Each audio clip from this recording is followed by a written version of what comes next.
Good evening and welcome to the campus of Centerville High School in Centerville Stadium, the site for tonight's state semifinal between the Winton Woods Warriors and the Marion Franklin Red Devils. Hi again, everybody. Andy Sanzada, pleased to be joined by my partner Jacob Williams and our entire hard-working crew. Very pleased to be here bringing you this game. We weren't sure if we were going to be able to, but here we are. And Jacob, this is the biggest game in the history of Winton Woods football, the first time ever that they have reached the state semifinal here tonight. However, it's also the first time for their opponents as well in the Marion Franklin Red Devils. And tonight, it's a battle of wills and who's going to want it more. Absolutely right, Andy, except for one thing.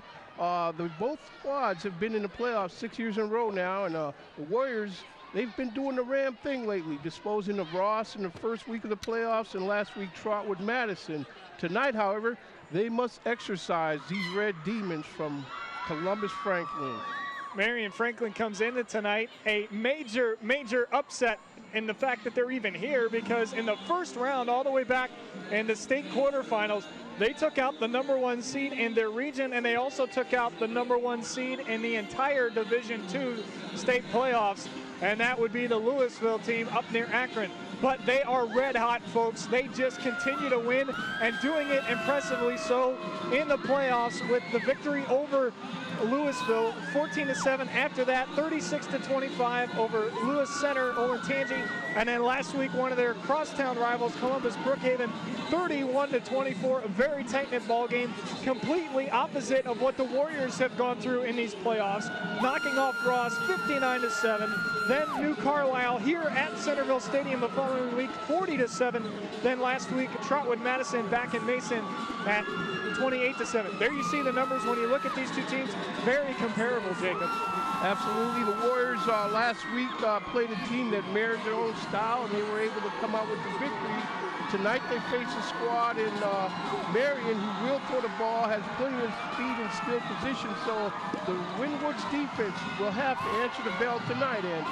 Well, and one of the players to key that Winton Woods defense, he's been a big key throughout these playoffs, especially a major credit given to him by his coach, Troy Everhart, and that's Marcus Murphy. But first, let's talk more about this Marion Franklin team. We'll get to Marcus in a minute. Verlon Reed is the only name you really need to pay attention to with this team tonight, guys. Number 10 in the red jersey. He can do it all. He's their quarterback. He'll play in the secondary as well. But a dual threat in terms of both running and passing the football. As we take a look at the Warriors coming out of the locker room right now. We'll get to the highlights of our featured players in a minute, but the Warriors coming out with a lot of speed here tonight, a lot of energy, and they're 1-0 in those white uniforms here in the playoffs so far. Well, of course, before we get too far in this, partner, there we talked about Verlon Reed coming into tonight, 87 for 187, 1,335 yards, 16 touchdowns, only 9 interceptions, but he also gets it done on the ground as well. 167 rushing attempts, 1,191 yards, 15 touchdowns, and not to throw in 2 interceptions on defense and a forced fumble. This kid will be all over the field. But this guy right here, Marcus Murphy, Jacob, has made the difference for this defense so far in the postseason. He stood absolutely tall last week for the Warriors defense.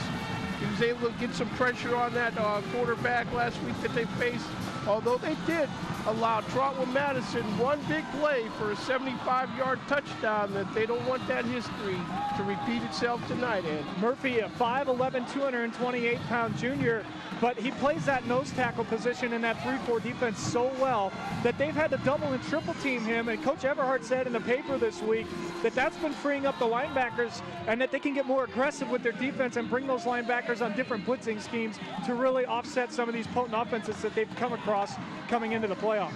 Absolutely right, Andy. Now, before we go too far, Andy, I'd like to remind our viewers, our officiating crew tonight, they're standing at midfield down there now. We have the umpire, Doug Ayers. The referee is Fred Mammarello. The head linesman is Tom Gibbons. The back judge, is Paul Hubbard. Haddad, and the line judge is Chris Steiner.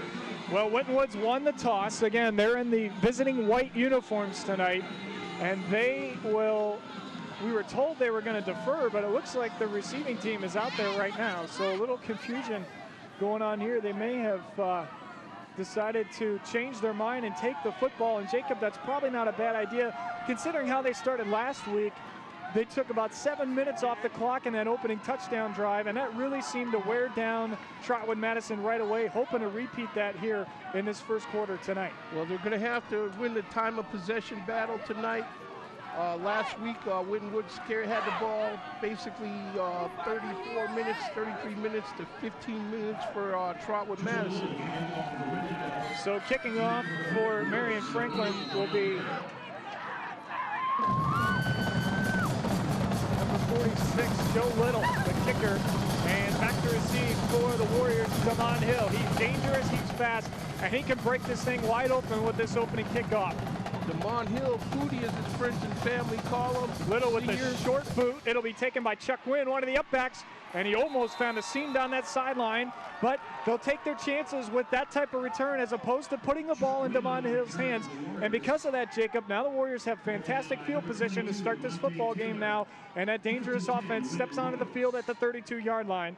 So we get another look at an almost found that gap there on the sideline. Chuck Wynn obviously told to receive that ball and just head north and south and get what you can and let our offense go and move that ball and do their thing. Well, we talked about number 10 in the red. Let's not forget there's a pretty good guy wearing the white jersey down there in number 10 as well, and that would be Dominique Brown, who last week was just sensational with 2 touchdowns, really key in that victory. They're going to come play action out of the first snap. On the run, on the roll, and it's incomplete, intended for Thomas Owens. Also Juan Glover in the vicinity, so maybe trying to offset that defense a little bit on that first play. Pretty sure they're going to go right back to the ground here on second down.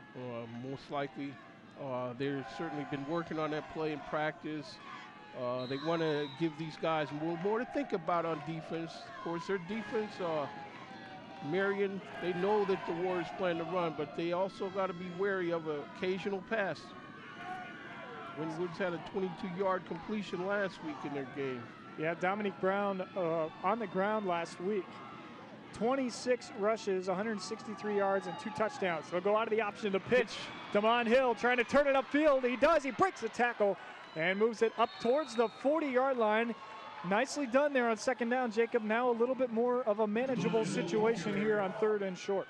Yeah, Damon Hill, senior in there. He knows enough to just drag and get what he can. No more juking and jiving once you see you're surrounded by 3 guys and just stick your nose in there. 3rd and 2 after a gain of 8 on the run by Hill. Okay, so Warriors up on the line of scrimmage. Brown under center. Got 2 backs behind him there. Expecting to run. They stack 8 in the box. They give it to Goings. He muscles his way forward, and I think that little extra push is going to give him enough for the first down as he moves it across the 40 out to about the 42-yard line. Let's take another look. Yeah, he gets that ball, takes a step, and then dumps it right in there, and he should have the first down. There's a chain gang moving up the field. So a good conversion early for the Warrior offense. And again, Jacob, I like this strategy. If they can kind of drain this clock and have a long sustaining drive here, I mean, yeah, you want to get points on the board with the first possession, but I think it actually hurts them when they have those quick hitters and those big plays. Well, that first possession last week, it was more or less a blunt object, holding that ball about 7 minutes on that drive. And as long as you keep this guy off the field, he can't hurt you. And a whistle, and I think we've got some motion on the offense. Let's see what the call is here. Oh, it's on the defense. Offside on the defense. So there's a free 5 yards. And coming into tonight, Jacob, we talked about penalties being a major issue for the Warriors. They have 16 penalties, 193 yards in 3 playoff games so far. You're not going to get it done tonight if you continue to make those mental and undisciplined mistakes. So far, so good. Okay, so we got Brown under center again. Goins behind him. Owens in motion. Brown is in trouble, and he is stopped back at the line of scrimmage, brought down by the linebacker, number 44, by number 41, Robert Heron III, a 6'4", 220-pound senior. Now, this is the one team I think that they've seen that can actually match them in speed, Jacob, on both sides of the football. So you may not see those big plays tonight from the Warriors. Okay, so it looks like we got the Warriors Looking at this second down. 2nd and 4 after a gain of 1. They go right up the middle. Goins breaks a tackle. He's got the rest of the secondary to beat. He's gone. Touchdown, Winton. There you go.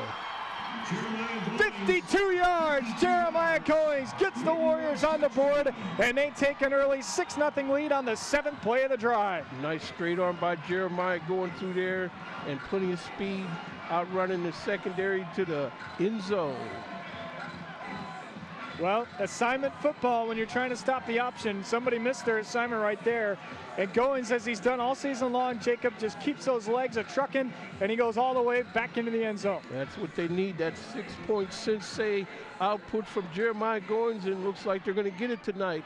Zach Campbell in to attempt the extra point. He is 16 of 18 in these playoffs so far. The snap is back, the hold is down, and the kick is money. So Campbell now 17 of 19 in the playoffs, and the Warriors storm out to a 7-0 lead on the first possession of the ball game. Nice straight arm, absolutely textbook straight arm there. Now, Andy, you were talking about penalties right before that touchdown, and believe it or not, last week there were no penalties in the first half of that game whatsoever on either team.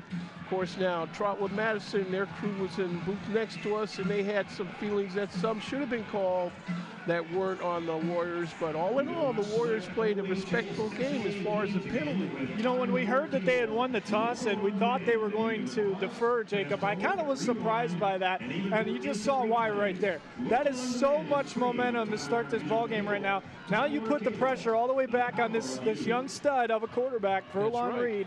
He's getting looks from Toledo, Bowling Green, Kent State, and Syracuse, among many others. So we know the kid can play. Now he's going to have to prove it early in this ball game. Okay, so we got Campbell tees it up from his own 40-yard line. Of course, now last week the Warriors tried an onside kick in this situation, but I don't think they'll bring it out tonight. Campbell bombs this one all the way into the end zone, and another touchback off the leg of Zach Campbell. That's got to be the 8th or 9th already in this postseason. And, you know, it's overlooked in the statistics, Jacob, but that's a huge weapon to have when you've got a guy that can kick the ball that far. Oh, yeah. You know that there are other teams going to automatically start on a 20-yard line, and you're not having guys huffing and puffing trying to chase them down from your end zone. Every single lineman on this offense averaging over 300 pounds. So this is why we featured Marcus Murphy against Furlong Reed in their offense. It's going to be which team controls the line of scrimmage tonight. Is it going to be the Warriors defense, or can these big husky guys get it done and allow Furlong Reed to have time as they come out in the spread with trips on the near side? Reed in the shotgun. He's rolling out. He'll run it. He's met. He's met in there on a cutback attempt. Big stop there by David Hampton, the senior linebacker. David Hampton had an interception last week, and here he opens up this week. Big stop for him. Well, we told you Reed has almost 1,200 yards rushing, so anytime the football's in his hand, it's a guessing game, really, whether or not he's going to throw or pass. That's why it was so much emphasis at practice this week was on how are we going to stop this quarterback. Now they'll switch out of the spread and go into a traditional power I formation. 2nd and 9, under 9 minutes to go in the first quarter. Warriors with the 7-0 lead. Play action pass on the rollout. He throws it too high, but a flag is down, and I have a feeling this one is going to be on the Warriors. Reed's pass intended for Amir Robinson is incomplete. Penalty marker on the play.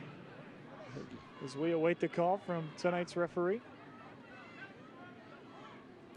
Yeah, we got the Warriors probably getting a little anxious. Although Marion Franklin looks like they're backing up here. I don't think just the fact that these guys being 300-plus pounders on offensive line necessarily. Pass interference on the offense. Oh. Personal foul on the defense. These will offset, and we'll replay the down. See, this personal foul stuff, you know, that's that penalty of passion. That's that undisciplined we talked about, Jacob. They have to be able to eliminate those. You know, you're one game away from a chance at a state championship.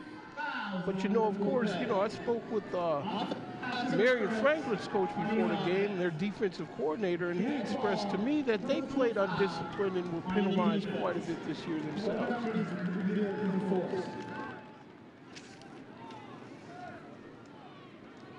So they're going to enforce both of these penalties, which actually is a benefit to Marion Franklin because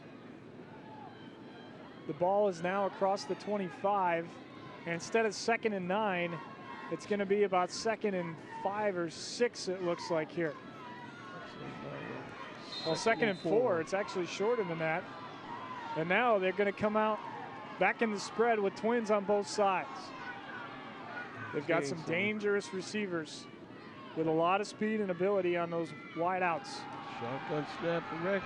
Reed, like look out. Room to run here. He breaks contain and into the open field. Verlon Reed running past the secondary, cuts it back upfield, and he is gone to the 10.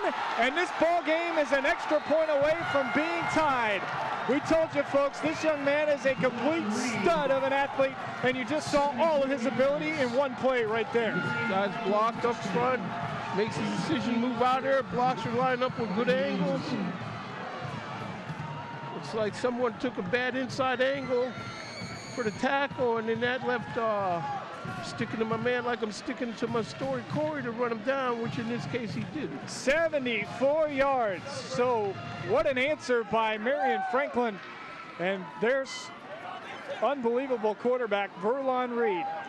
And as a former Rocket, I hope he decides to go to Toledo, knowing that they're in the mix. And another undisciplined penalty.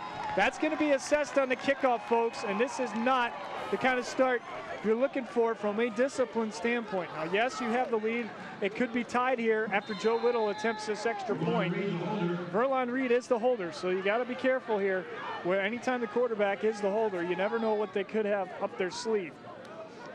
You want to eliminate the short field and the long touchdown, and they give him a long touchdown on that. And Little answers the call with the extra point. So a 52-yard run by Jeremiah Goings answered with a 76-yard run. Watch the job here by that offensive line, allowing Reed to break containment. And when he's into the open field, Jacob, it's trouble for any defense. And it was a decision that he made to go. It was probably almost like it was designed. He knew he's running it. No time wasted. He gets in there. Well, right now, number 10 is outdoing number 72 and the rest of his teammates.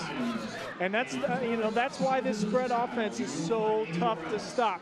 And this is why a lot of people, I think, before the playoffs started, had Turpin in this game instead of the Warriors, because they felt like if they ever ran into a team like Marion Franklin, it was going to be trouble for the Winton Woods defense.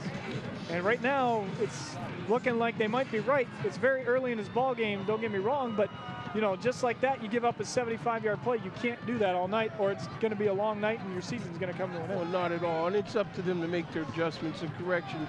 But what you need now is just consider all things being equal. Now you got to use special teams as the tiebreaker in this game, or if you can get something done on special teams. You saw that correctly, folks. My partner and I are braving the elements tonight, just like the crew. We are outside up with our cameras in the camera bay. But it's not too bad up here. We got enough insulation. I think we'll be okay. We're all layered up. But look at this. Now because of that penalty, I mean, this is a chip shot into the end zone from the opponent 45-yard line. You might as well try an onside here. No, they're going to play it this one safe and bomb it out of the end zone.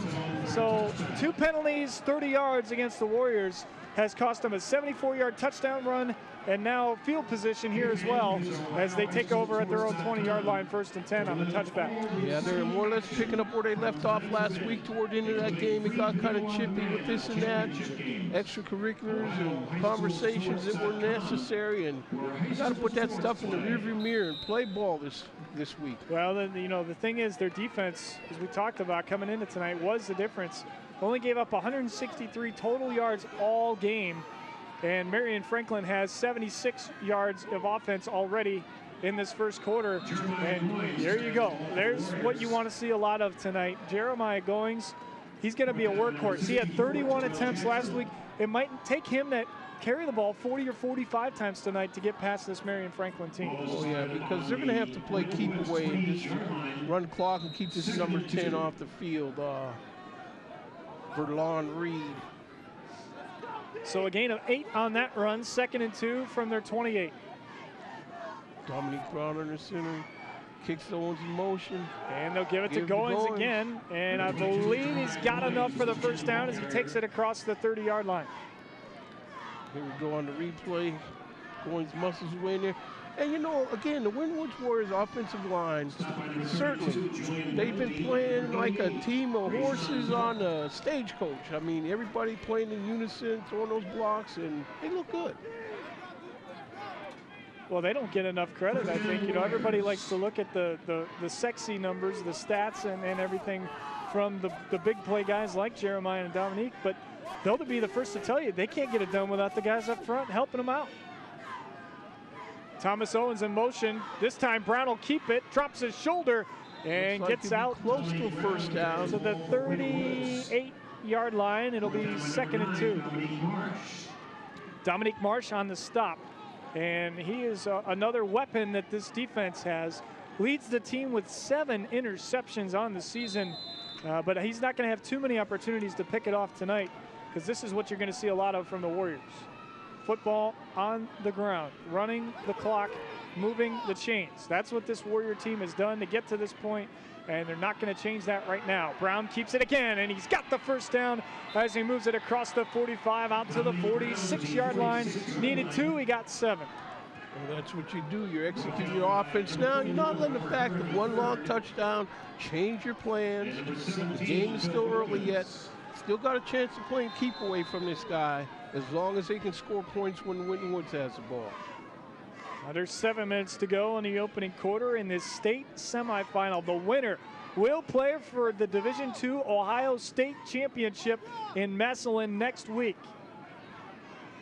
Well, I'm sure before they punch their ticket, they're going to know they were in one tonight. They'll go with the counter play, and it's Thomas Owens. He fumbled the football, and I believe that the Red Devils have recovered. And yes, they have a costly turnover early in this football game. Looks like Owens just went in there. Great strip. Let that ball out a little bit too far from his body. Number 88, Rashawn Thorpe, with a beautiful strip of Owens right there. And now number 10 and his boys get to come back onto the field and have another shot with great field position as well at their own 46-yard line. Jacob, you look at the numbers from the last game against Trotwood, and there was a big fat 0 in the column that we wanted to see one. Already that's the difference here tonight, 1 turnover. Yep, 1 turnover. It's just up to the defense to stand tall and negate any momentum from that. Reed in the shotgun, man in motion, that's Chad Jones. They will run the draw out of the shotgun. They'll give it to the tailback, that's not Youngblood. Instead, that's Amir Robinson with the carry. Avery Cunningham up there on the tackle. Trying to bounce it to the outside, but we've talked about it. You're not going to do that against this defense, are you? Looks like Mr. number 72 was in that backfield, just missed out on that tackle for a loss. Winton Woods has so much speed on the outside, but the only reason you saw Reed take it the distance on their first play is because he went right through the middle of the defense. And that negated that speed. He just had everyone run deep and clear out the middle, and he just took right off. 2nd and 8, Twins on the near side, double tight set. Once again, Reed will stay in the shotgun all night. They'll stay with the draw. Nice move, trying to turn it to the corner. It's Harris. He takes on Chuck Wynn, and he's close to a first down as he moves it into Warrior territory at the 45-yard line. Yep, like you said, Chuck Wynn in there on the stop for the Warriors. And number 9, Brian McCorkle. Byron McCorkle also in on the stop. So 3rd and 1. And this is a big 3rd down for the Warriors early in this football game. Oh yeah, this is one of those, what you call it, fork in the road or stick a fork in them. Certainly this is a key play in this game. Power I backfield. Movement up front. And They go to the fullback, and he will lose 3 yards. Great penetration up front. Antonio Poole, the first man to get to the ball carrier. Or defense showing that they're out here to spell any momentum Red Devils may have gotten from that fumble recovery. Marcus Murphy was right there. And are they going to go for this? Now, Reed is also the punter. So let's see what they do here. I'd be surprised if they go for this, with Reed also having the ability to punt the football. And they're going to discuss it here. And we'll have our first timeout by Marion Franklin. They'll have 2 remaining. Winton Woods with all 3. of their timeouts left. Well, you know, it's early. You had the turnover. You'd like to capitalize off of that turnover, but Jacob, if you go for this and you don't convert, now that turnover is kind of a moot point because you didn't do anything with it. Well, they better go for it, though. I would just keep my pedal to the metal. Like you said, the quarterback is the punter. Is that what you said now? Yes. Reed averaging 35 yards a punt this season. Got the Winton Woods offense over there conferring on, no, that's their defense, rather. Conferring on what to do. I see a couple of, we got number 28 on Winton Woods here, Keno Hollins. He's been having a little running dispute with number 22, Devontae Taylor, in this game that you might want to keep your eye on. Now, Keno's been playing great, though. These last 3 games, he's also part of that core that Coach Everhart has given a lot of credit to. So they are going to go for this 4th and 3, at least initially. They might be trying to draw the Warriors offside here. I don't think they're going to go for that. Nope, they're going for it. Quick out, it's complete, first down. Nice little curl route run by the wideout Nate Spears on the near sideline, and Reed with the cannon to the near sideline gets the first down on 4th and 3. Chuck Wynn had to play back off a little, make sure to stop. Down by number 25, Chuck Wynn. So a big 4th down conversion for the Red Devils. And coming into tonight, the Warriors' opponents were converting 57% on 4th down. So that's a little disconcerting and an area of concern in the past.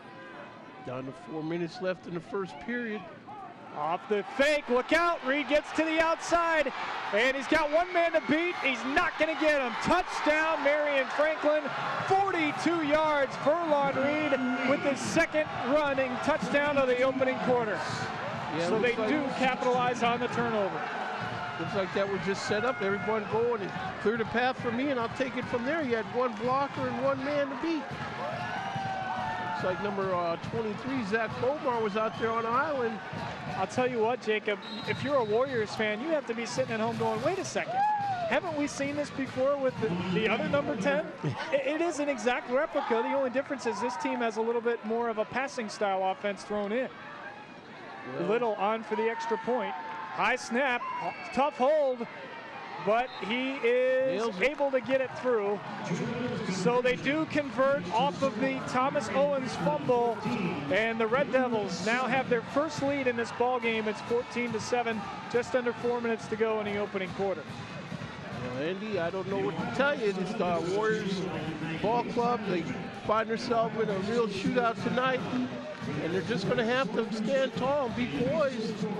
Realize that they're prepared for this. Here's the stat that I think is very kind of stands out to me. Since they gave up those 52 points to Anderson, this defense had only given up 10 points a game.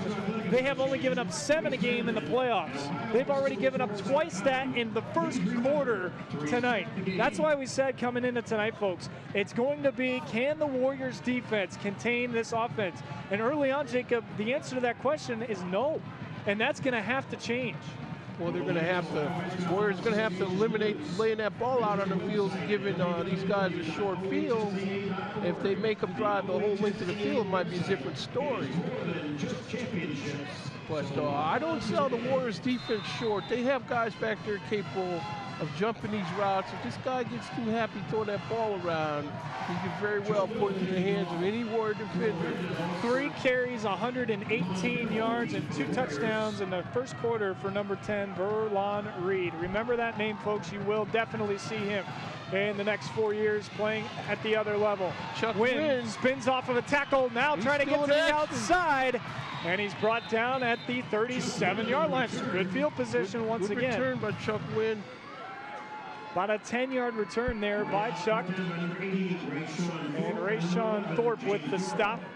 And now the Warrior offense will try to look past that turnover and tie up this ball game here. Okay, so it looks like we got 3:48 left to go in the first period of this game. Dominique Brown under center, Jeremiah Goins behind him, Owens in motion, give is the Goins. And right up the middle. And he keeps carrying the pile with him. And it's like the old scrum. That's gonna go all the way across the 45 to the 46. He gets 9, and it's gonna be 2nd and 1. He almost fumbled that ball in the exchange there. Number 64, Terrell Jackson. Offensive lineman giving him forward push. Credit the officials for not stopping the progress there and letting them carry it out. Well, it's officially a gain of 8. You see the head coach, Brian Heffeli, in his 7th season. 59-7 record coming into tonight. He's done a great job with this program. Yeah, well, Brian Heffley, this is his 6th straight year in the playoffs. He's been in the playoffs every year he's had this club. What have we got the officials trying to sort out now down there, Andy? I'm trying to tell here, but I think there's an equipment malfunction on one of the Marion Franklin defensive linemen. That's what it was. There you go, number 64 had a problem with his helmet. So it still looks like he's continuing to have a problem. If they can't fix this, he's going to have to come out for a play and head to the sideline. Looks like the old Dave Lapham 3-chin strap game again. Yeah, they're going to have to make a substitution here. And coming in off the bench, Justin Lindsay, a 6'3", 265-pound junior, as they attend to the equipment problem. Okay, so Dominique Brown under center, Owens in motion. Give to Goins again. Nope, Brown's going to keep it himself, and he'll get the first down as he moves it across midfield into Red Devil territory at the 46. So he'll pick up 8 yards and set up another first down for the Warriors. Strickland in on the stop for the Red Devils. Dominique Brown looking to the sideline. Some input on this next call. Under 3 minutes to go in the first quarter. Winton Woods, for the first time the entire playoffs, Jacob, trailing 7-0, or by 7, excuse me. Owens in motion again. They'll go up the middle with Goings, hustling his way. He'll get it close to the 40-yard line. But like you said, this is smart offense, because what you're doing, not only are you moving the football, but number 10 is also staying on the sideline, and that's where you want him to be. That's exactly right. You don't need him out there. He's demonstrated the ability to hurt you on a long play, and he hasn't even thrown the ball for a big completion yet. Jalen Bradley split out wide on the near side. Juan Glover out on the far side. In motion again, they'll give it to Goings. No, excuse me. Brown on the ball. The option play right up the middle of the defense and down to the 25-yard line. A 15-yard run and another first down. Looks like the Warriors have settled down now and letting this game play out, unfold as it should. No panic over this. You know, knowing the season is on the line tonight, I don't think you're going to see either team really have the ability to break away in this one. Well, I think both teams are going to stay with their identity and can't change everything now at this point. Again in that wing tee, in motion, Damon Hill. This time Brown will keep Brown himself. fakes inside and whoa, what drops a shoulder and runs through the linebacker, and that extra effort gives him enough for the first down. Who's that he run through? Look like maybe number 3. That's Devon Strickland. And number 17, Phil Wilkins. Also in on the stop, Phil Wilkins. That was a I wanted bad run there by Mr. Dominique Brown. This could be the last play of the first quarter, 2nd and 1. He didn't quite get the first. Hill in motion. He'll give it to Goings, bouncing it to the outside, breaks a tackle, and he's going to pick up the first down and set up 1st and goal at the 9-yard line. This is where the Warriors offense have shown their mettle, able to come back and run their offense and eat up the clock.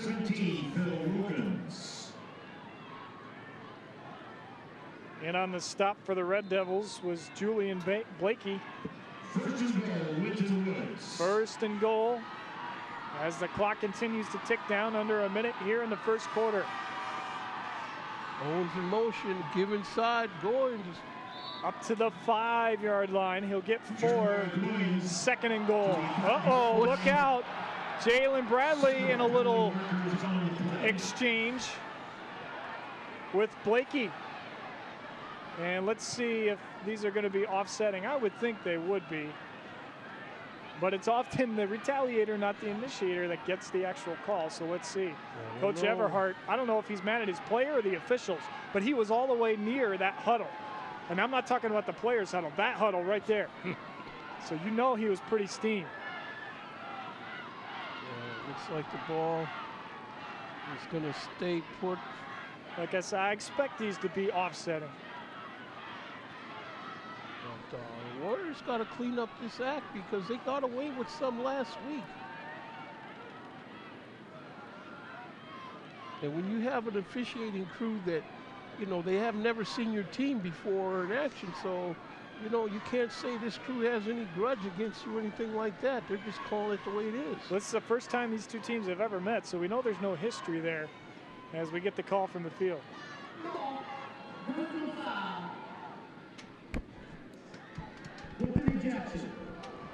Wow, Justin Blakey has been ejected from this football game.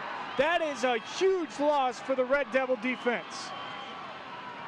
So it wasn't offsetting, and you know, the only thing that I can think of that warrants an immediate ejection is a headbutt, and I would think that that's what occurred, or a punch.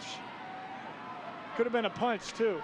Well, we'll have to. And our cameraman here for the Warrior football team saying he saw a punch, so we'll go with that. I don't know, do we have a replay, guys? All right, unfortunately we don't have a replay of that, but that is a monstrous mental error by Marion Franklin in a game that's it's going to determine their season. So let's see if that comes back to cost them. Second and goal now, or first and goal after the penalty, excuse me. Going, fumbled the football. Yeah. Hang on now. I think he got it back, but that was another iffy moment there for the Warrior offense on that exchange. Looks like they'll keep the ball, but it's a thing here now where this play call. Oh, they did fumble it. I don't know how he got that one back. They're stacking up the middle now. They need to see if they can sweep this thing to the strong side. Well, they've got Hill and Owens on the wings. This will be the final play of the first quarter. Owens in motion. Brown going to keep it himself. Struggling, but he got in. Touchdown, Warriors. Dominique Brown's first touchdown of the night. We got more extracurriculars going on down here. This number, nice hit. He straightened that guy right up with that. So Brown showing you his moxie and his leadership ability there, Jacob, to will himself into that end zone. And now Zach Campbell will try to tie up this ball game with the extra point attempt with 5.5 seconds left in the first quarter. Well, Andy, this extra point is big now. Zach Campbell holds down and looks like the kick is through. And we've got a tie football game. This is everything we thought it was going to be and then some in this first quarter, Jacob. What a way to start this state semifinal. Oh, absolutely. The Winwood Warriors have shown up to play. They got an opponent that's worthy. No blowout contest tonight. And you need that. Either team, if they're going to play next week, needs a good tune-up for that game. This is a good tune-up game for whoever wins. So a punch to the head of Jalen Bradley has sent Blakey packing for the night. Now, I don't know what the rule is. I believe he's allowed to stay on the sideline, but I don't think he's allowed to stay in his gear. I'm surprised he's sitting on the bench right now after being ejected.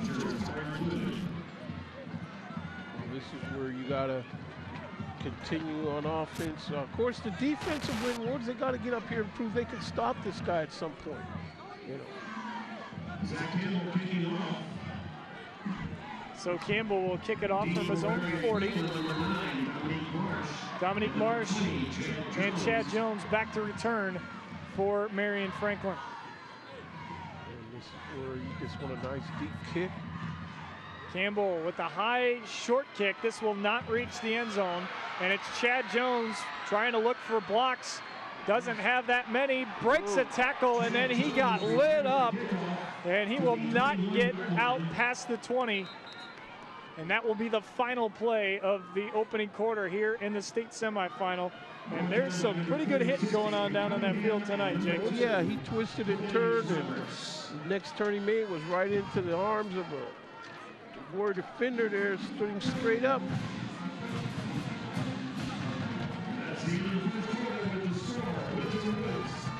So Jalen Bradley must have said something that upset Justin Blakey, because he punched him in the helmet, and that caused a half the distance to the goal penalty and an ejection, setting up Dominique Brown's 2-yard touchdown run. So Brown with a 2-yard run, and Goings with a 52-yard run on the 2 touchdowns for Winton Woods. A 74-yard and a 76-yard and a 42-yard run by Verlon Reed set up the Red Devils with their 2 scores. So we thought it was going to be a battle of defenses tonight. We're seeing the exact opposite, and the offenses are having their way early on. And don't forget, even though this is our last football broadcast for the season, we've got basketball and hockey coming up. And if you want to be a part of any of those opportunities, call us at 825-2429 or log on to waycross.tv to sign up and find out about more on becoming a member of our crew.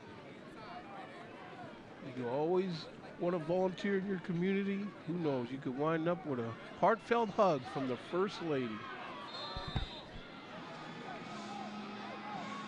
So back onto the field as the teams switch sides. First and 10. Shotgun formation from the 21. They'll go to Harris, trying to turn the corner. He gets there. Look out. He fumbled the football, but out of bounds. And a flag is down on the play. I think this one's coming back. Winton Woods, he just want to come back. These guys are getting this edge too easy. That might have been why he got the edge, and it is. Holding against Marion Franklin. So both teams showing some of that undiscipline early on tonight. Okay. Avery Cunningham. Nice strip there, but he ran out of real estate.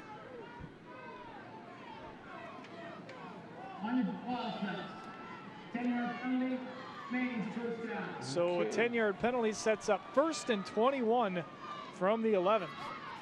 Well, this is where the Winton Woods defense can make sure, maybe come blitz this guy or something and keep pouring it on him, keep these guys pinned deep. So back to the spread with twins on both sides, and Jones on the left hip of Verlon Reed. Shotgun, takes a snap, he's back. Sets up a wide receiver screen. The pass dangerously thrown, but it is complete to Jeremy McCoy. And McCoy, one of Reed's favorite targets, has 33 receptions and over 450 yards and 5 touchdowns coming into tonight's ball game. Defense, plenty of hats there. Keep that one under wraps.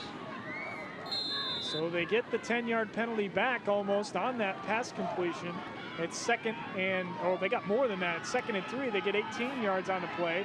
Reed in trouble, breaks a tackle, and he's into the open field again, cutting back to the middle of the field, and he'll be taken down at the 45-yard line. That's a gain of 36 on the run, and another huge play by number 10 in the red jersey.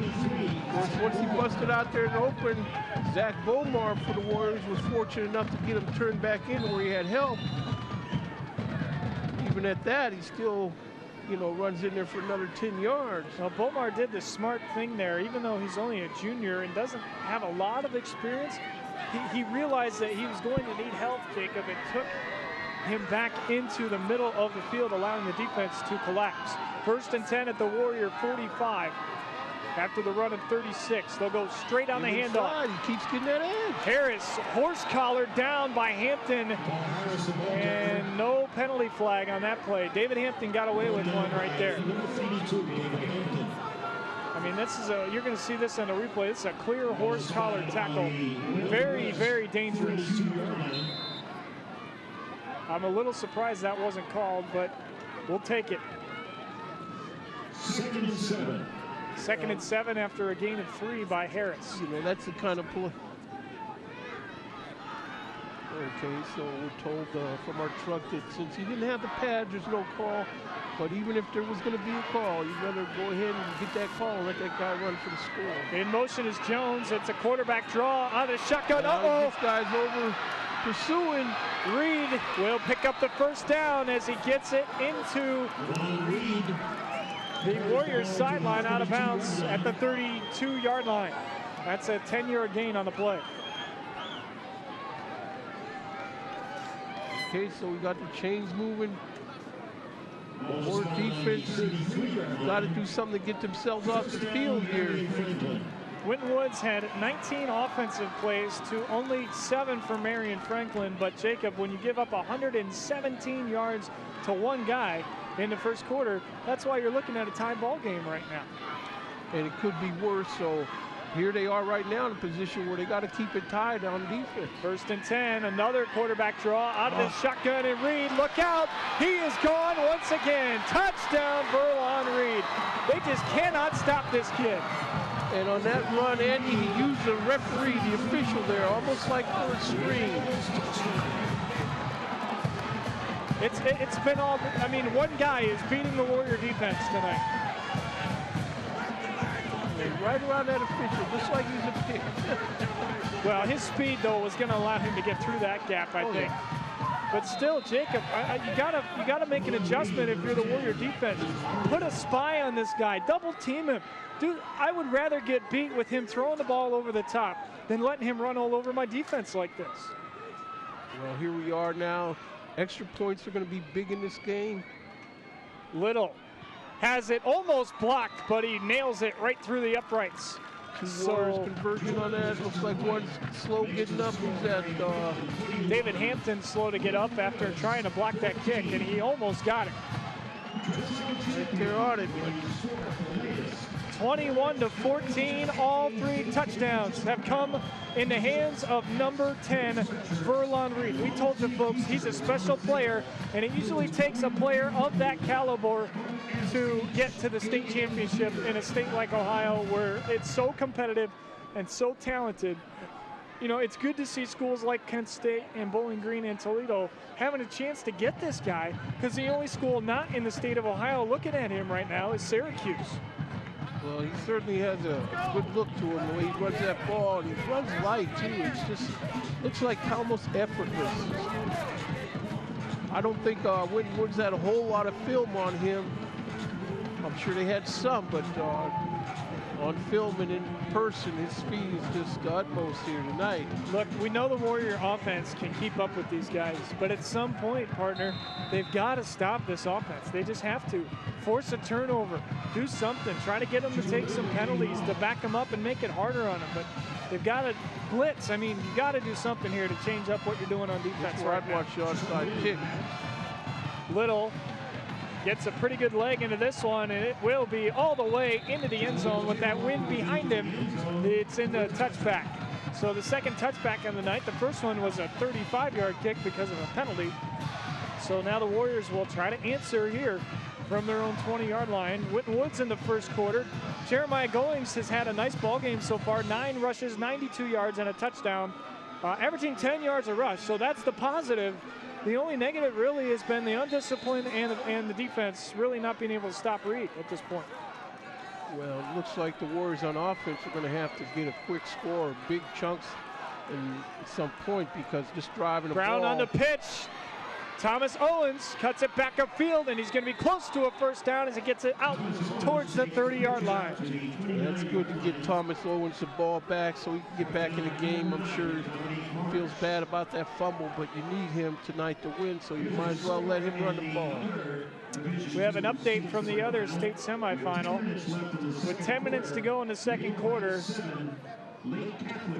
Maple Heights and Lake Catholic are even at 7 apiece. Maple Heights, another one of those teams that wasn't supposed to be there. They took out a very good Toledo St. Francis DeSales team last week in an upset, and obviously tied with the top team, Lake Catholic, in that region, showing you that they belong here as well. Well, this is what we both, in this Final Four, both these games are going to be good, good tune-ups for the final. And might have a problem with the game clock here. Last time we were here a couple weeks ago, Andy, they had clock problems. Nope. 25-second clock. It was the play clock that wasn't working, and now they appear to have it fixed. It'll move under 15 seconds. Damon Hill in motion. Brown's going to keep it himself. Follows the block given by Hill. And he gets out across the 35 out to the 36-yard line. That'll be 2nd and 4. Robert Heron in on the stop for Maryland Franklin. It looks like Marion Franklin's looking to stack this line now, put all these guys in the box. At some point, maybe the Warriors can open up on a long pass. I know they tried that pass on first down to open the game, but there's no need to shy away from it. You may need that yet to win. Brown on the pitch, they'll go to the sweep. Owens trying to get to the corner, and I believe he's got enough for the first down as he gets it right at the 40-yard line. Stopped on the play by a number of Red Devils, including number 17, Phil Wilkins, the linebacker. Devontae Strickland also in on this stop. And they're looking to tackle that ball, make the strip too. I guess they realize Owens was the guy to let it loose before. You know, we've been talking a lot about discipline tonight. I actually see Marion Franklin trying to entice the Warriors, and that's something they need to pay attention to, because if they don't learn to get a hold of themselves and focus mentally, they're going to take more of those penalties. Give inside, no. Brown will keep it himself and dives forward out to the 44-yard line, 2nd and 6. Well, as long as they can keep this game one touchdown apart, they're okay, but looks like it's taking the Warriors a little bit too much time to matriculate up the field, whereas Marion Franklin can score in a hurry. Yeah, the funny thing is, though, I actually think this is the intent of the Warriors. I'm not sure it's the intent of Marion Franklin. I think they're just taking what the defense is giving them right now. Winton Woods trying to do that as well. Other than the fumble, they've been successful on the pitch. Look out. Thomas Owens hits that corner. He's got a block. Got a lot of speed, and he'll drop his shoulder and break it into Marion Franklin territory. He'll be down at the 35-yard line. A pickup of 21 on the run. First down, Warriors.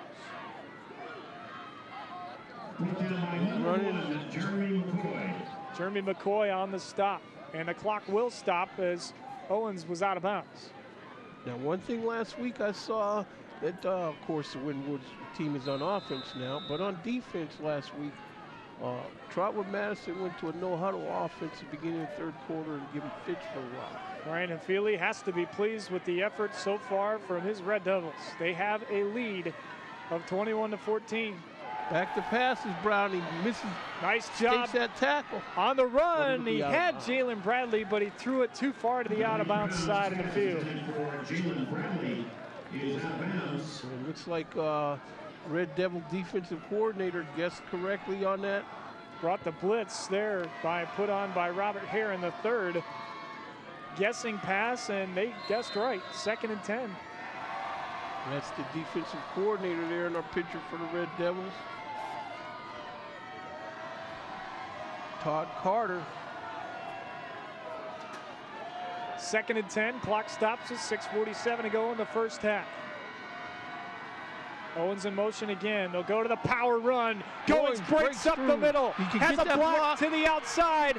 And he's forced out of bounds inside the red zone. He'll be knocked out at the 8-yard line. 1st and goal, Winton Woods. The 7-yard line. You were right, partner. I beg your pardon. 28 yards on the run and another first down for Winton Woods.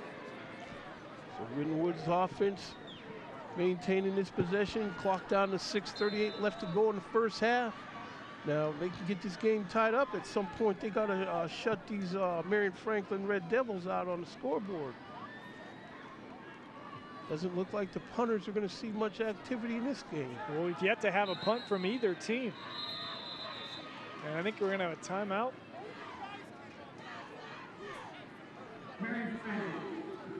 Marion Franklin takes their 2nd timeout. So they have 1 left. The Warriors still have all 3 of theirs left. Well, the good news is that the Warrior offense has been able to just pretty much do what they want and answer every time thus far, other than the fumble. Which really, if you look at it, Jacob, is the difference in the ball game right now. Well, yeah, that's the difference in the ball game. But the Warrior offense, it just seems like they take a little more time to score, and this other team can score a lot quicker. Time of possession, the Warriors held the ball 8 minutes, 17 seconds. But looks like Marion Franklin held it for 3 minutes, 43 seconds. But it doesn't matter how much time. It just matters points on the scoreboard. And Marion Franklin knows how to use that clock well. So Coach Everhart I'm really impressed. The one thing that impresses me about Coach E more than anything is his ability to maintain his composure. And we've seen him get a little angry at times at his kids, and he has a right to do so when they're being undisciplined. But when they're trying their hardest and they're playing the way they're supposed to, if things aren't going right, he's not getting down on them. He's trying to stay behind them and support him, and that's what you like to see. Brown drops his shoulder. He's in. Touchdown, Warriors. Touchdown, Warriors. Dominic Brown giving that 7 yards on the scamper. And Marion Franklin player is slow to get up, but Dominic Brown's showing you he's got some power ability to go with that speed. And that's the second time, partner, he's gone right by Devontae Strickland into the end zone.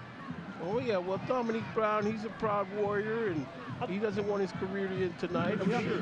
I'll tell you what, I saw him do an interview with one of the local TV stations. I think it was Fox last week, and we'll finish that story after Campbell tries to tie up the ball game. Weber with the hold, Campbell knocks it through, and it's tied at 21. I was thoroughly impressed with the respect that he showed, and also his knowledge and his ability to handle that interview. You know, calling Betsy Ross, you know, ma'am, giving her a lot of respect. And I was very pleased to see that from such a talented young man. You know, it's really good to see a player and of his ability to stay grounded and realize, you know, where he came from and what he was taught, how he was brought up. And, you know, I'm sure that resounds throughout all of the Winton Woods Warriors. But it was great to see their leader step forward and exemplify that in that interview. But he said, and we're all thinking it, we really enjoy this win, but we're not done. And obviously tonight, they're thinking the same thing. Oh, and speaking of how he was brought up, I spoke to his dad this Wednesday at practice. Mr. Brown, awfully proud of his son. Of course, he coached his son quite a few years coming up. So that's when you have your father coaching you and seeing you through getting to this level, has a lot to do with that poise that transfers to you. You know, and the thing that gets overlooked is he's a pretty good student, too. It's not just about the athletics. Campbell on for the kick. He gets a good, strong leg, but the wind's going to hold this one up at the 6-yard line. Chad Jones looking for some blocks, trying to get to the edge. Great tackle by Thomas Owens. And he won't get up to the 20. Only a 9-yard return by Jones, and it'll be 1st and 10 at the 15-yard line for Verlon Reed and his Red Devil offense. Well, this is where the Warrior defense needs to stand up and slam the door on any plans the Red Devils have of scoring. You know, we haven't talked about it too much tonight because the players don't seem to be affected by it, but it is not warm out there. And this ground is not the softest ground that they've played on either. So those tackles aren't as easy as the kids are making them look tonight. Oh, everything's good out there. The field's in good shape. No wind really blowing. I think they're going to be okay. The next week is the game that you're probably going to have the weather. Youngblood in motion. A draw out of the shotgun. Right up the middle is Chad Jones, and he's got enough, I believe, for a first down. Personal foul where that came. Or Amir Robinson, excuse me, with the carrier. He almost let that ball get out with face mask.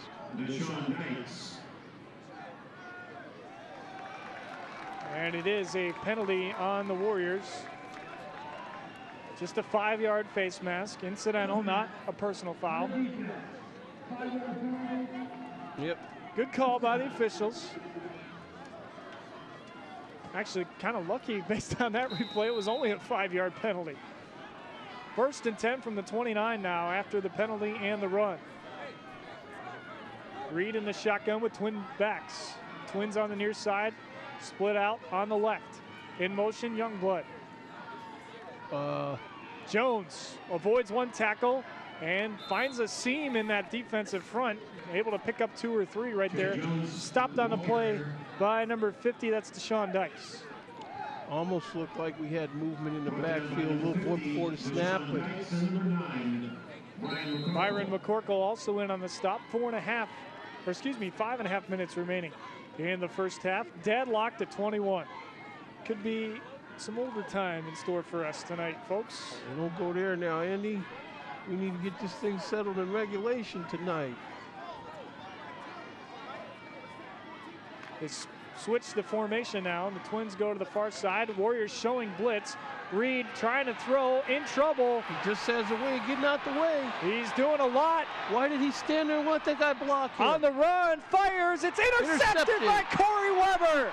What a great read by Weber, and the turnover battle now even at 1 apiece. There you go, Andy.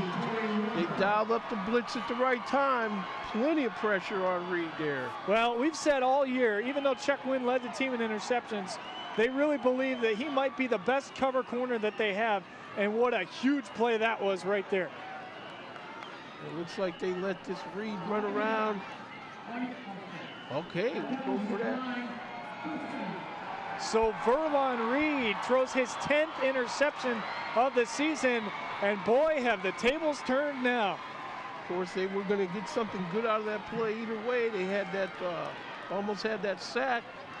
But this guy is very much elusive back there, and I think it is what it is these guys are tentative because they know he's so quick.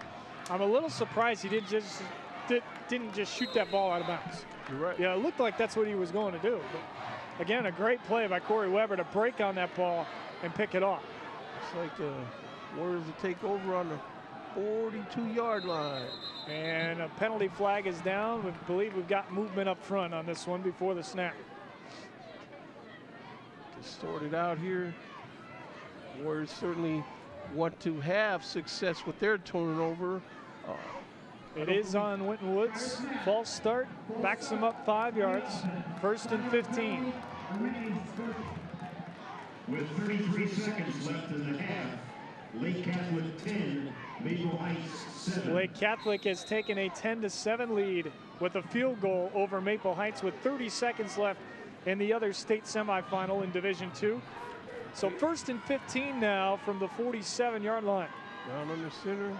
He'll try to run the option. Nice penetration and a great play made by number 32. By number 32, Julian Blakely. I thought Julian Blakely got ejected, or was that not number 32 that was thrown out? I'm a little mistaken as to why he's on the field right now. Well, number 32, he ran that down from the backside. It was good D. We'll get it straight. Who was the ejection? Might be on the... It was number 22 that was ejected. Okay, that's Devontae Taylor, who you mentioned earlier was getting in it with Bradley. So nice call, Jacob, to pick that one up before it even started. Brown right up the middle, through the defense, and he's across the 45 out to the 42-yard line. Brings up 3rd and 11. Well, if I'm not mistaken, Andy, didn't Minard Lake Catholic played Anderson for the state title a couple years ago? Might be in the game program, I'm not sure. You have to check that one. Oh, I don't want to swear anyway. We don't need to mention that team. Elders. Their season's over, though, so you can feel better about that. You can mention them now. They're done. All right, 3rd and 10 now as the crowd starts to get into it for the first time tonight. Brown on the rollout. He's going to pull it down, and he won't get enough for the first down. He's taken out of bounds right at the 36. Make that the 34-yard line. I'm pretty sure Winton Woods is going to go for this on 4th down. 4th down territory. This is a stick in the fork, or fork in the road, or stick a fork in a moment on this play. Nice block there by Jeremiah Goins to pick up an extra couple yards. So 4th and 2. And remember, the Warriors have all 3 timeouts. Let's see if they want to use one here and talk a little bit over. Okay, no timeout. Not yet. Maybe they'll try to draw them offside and then call timeout if they don't jump. Big 4th down here after the interception by Corey Weber. They'll go to the power. Dominique Brown has the first down inside the 30, down to the 29-yard line. 1st and 10, Winton Woods. Well, Andy, that's an example where they have to respect Jeremiah Goins going through there. When everyone collapsed in there, that left it open for Brown on the outside. I'll tell you what, slowly but surely, does it seem to you like it does to me that number 10 and White is taking over this football game? Oh, yeah, it's just a matter of time. He's not going to let himself get. Oh, we got down on the field now. Yeah, we got an injury by one of the Marion Franklin players, and even though it's cold out, it actually just looks like he's cramping up there a little bit. Looks like a cramp. So an injury timeout The timeout story is Marion Franklin has 1 remaining, and the Warriors still have all 3 timeouts remaining with 3.5 left in the first half. And yeah, it just looked like a cramp. Good to see him off on his own power. Well, it was good that they was able to pick up that first down on 4th and 2. And now they keep this drive alive. Getting late, 3 minutes, 34 seconds left to go in the half. They could go in here at halftime with the lead. That would be big. Well, remember, it would be even bigger because they've got to kick off to start the second half. That's correct. But I think this is a big possession because you're trying to answer what Marion Franklin was able to do, and that's turn a turnover into 7 points.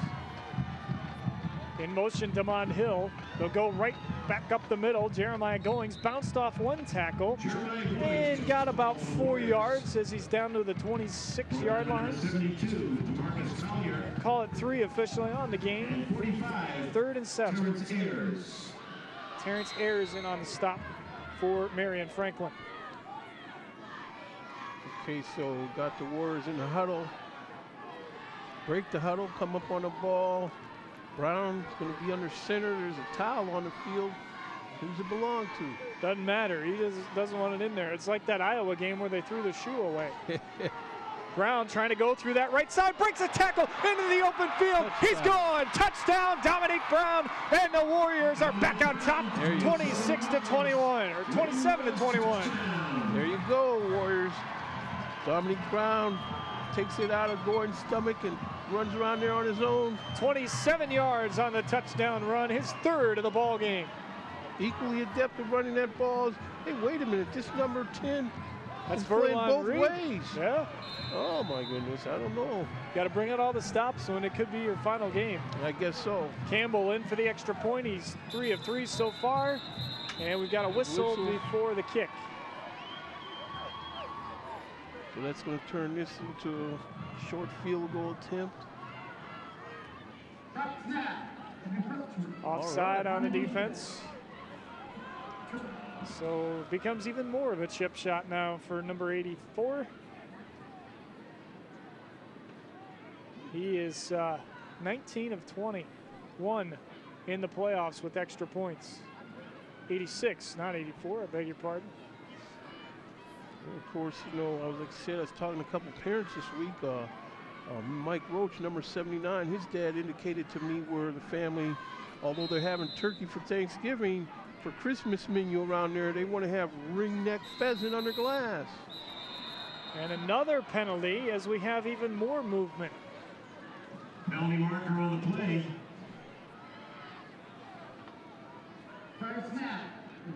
Another encroachment penalty. You almost have to think about going for two when you're that close. Yeah. I think you got to play it smart though, Jacob, and kick this. You can't get a little too arrogant here. Take your point, have a full 7-point lead with 2:43 left in the first half. The kick is up and it is right through the middle. 4 of 4 tonight is Zach Campbell. 4 of 4 are the Winton Woods Warriors in their last 4 possessions in terms of converting those into touchdowns. And all of a sudden, that turnover that was the difference when it was 21-14 is now the difference because it's 28-21. And another great run by Dominique Brown. Followed in blockers, number 51, J.R. Richardson. Yeah. Well, looks like this interception that they come up with is enough to kind of turn off those anointing oils that they've had on this Berlon Reed first half of this game. But this kid is a competitor. He's a senior. You know, he wants a state title as much as everybody else does on that other sideline. Trust me, folks, we're in for a hell of a ball game as we continue to move throughout this night. This is probably going to be one of those ball games, Andy, at halftime. It's definitely going to be critical as to how you approach the subject with these guys at halftime. Keep them fired up. Might have our first battle of the bands tonight, too. Looks like the Warrior band is going to be in some good company out there with Marion Franklin's band here at halftime. Campbell gets a strong leg, but again, a little bit of a breeze is going to hold that one up. It'll be taken by Tommy Harris and he will not get to the 20-yard line. Great coverage tonight by the Warriors special teams. Thomas Owens doing a nice job keeping himself in this game. It's actually Dominique Marsh on the return, not Harris. That's what they need. Guys not getting down on themselves just because they made a mistake. Stay in this game.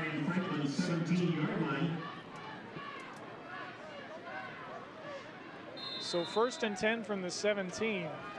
And remember, Marion Franklin only has one timeout remaining, but they do get the football to start the second half. Okay, so they're break the huddle. Looks like Reed is in shotgun again. Back in the spread with twins on both sides. He's gonna pass with a pump and go down the sideline, and that's gotta be a pass interference. And that's actually a smart penalty. I know everybody's frustrated because of the penalty, but Jacob, if he doesn't hold him up, it's 7 quick ones. I mean, he had completely, watch the replay, he was beaten, folks. He had to take this penalty. You don't often hear us say a smart penalty by the Warriors because of their discipline problem, but that was a smart penalty there by Zach Bomar. Oh, yeah. So it's only 15 yards that you're giving up as opposed to a spot foul like it is in college in the NFL. Zach Bomar has been seeing a lot of playing time out there on the island lately. Did pretty good last year with some stops. I think he might have last week. Gutsy call there by the offensive coordinator to go big on 1st down deep in their own territory. 1st and 10 from the 32 now after the pass interference penalty. Reed back in shotgun, takes a snap. Keep it back on the ground and fumble the football. The Warriors has it, folks. The Winton Warriors have forced another turnover. I believe they've got it. It looks like they should have it. Antonio Poole with the recovery. And that's the 2nd consecutive turnover on Verlon Reed. And now the Warriors have a gigantic opportunity to take a hold of this football game. Big hit there. There it goes right there. Well, Roberts with the recovery. Antonio Poole actually the man that stripped it. So 1st and 10 from the 29 of the Red Devils.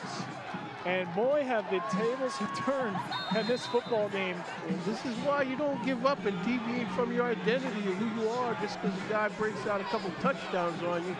And you're going up the field yourself, you got a chance to demoralize these guys. Since this guy, number 10, Verlon Reed, is playing both ways, he could be starting to get tired. Dominique Brown going to keep that clock moving. Remember, they can run it all they want, Jacob. They have all 3 of their timeouts, and there's no need to have Marion Franklin get the ball back. That's right. The rest of this half, if they really want to. I mean, they can drain this thing all the way down.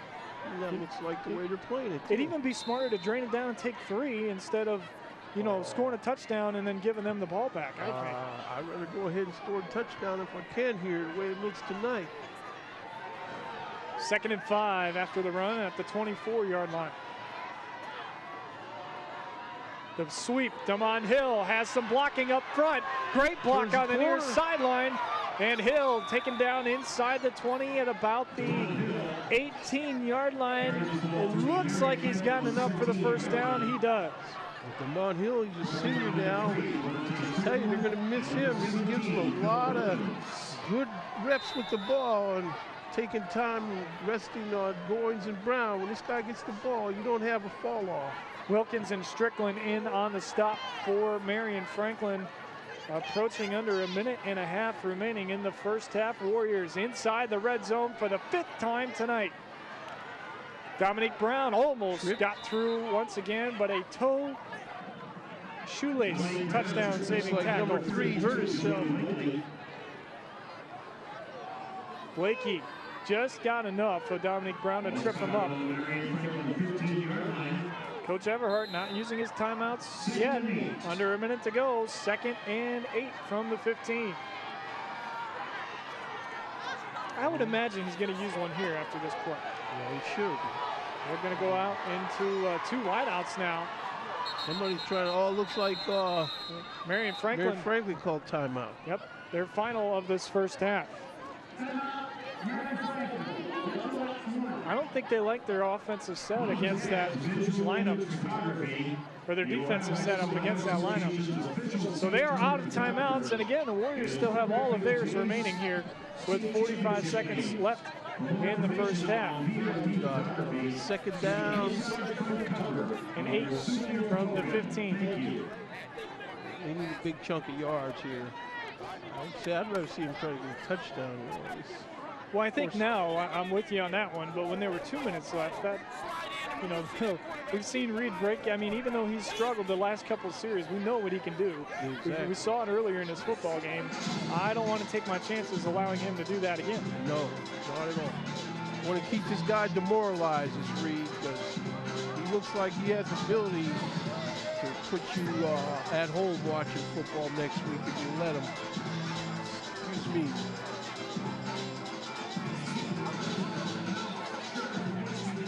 Coming out of the timeout, Warriors have it 2nd and 8 from their opponent's 15-yard line.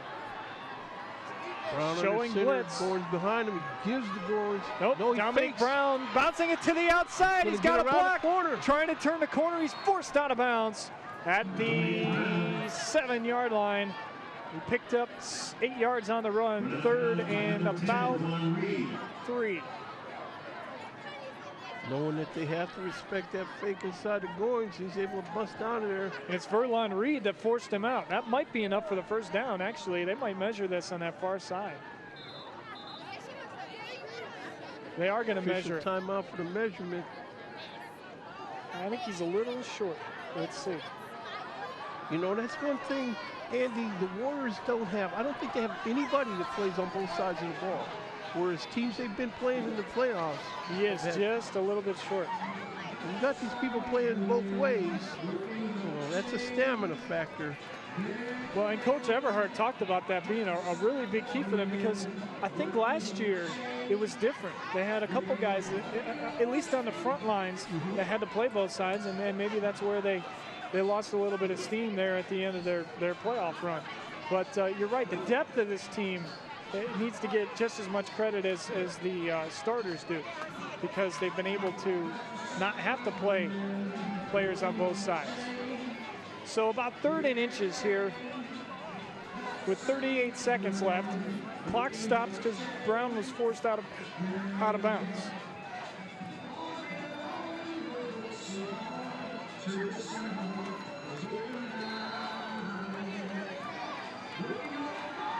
Power back set. They'll give it to Goings, trying to muscle his way through. Now the Warriors are going to have to take a timeout.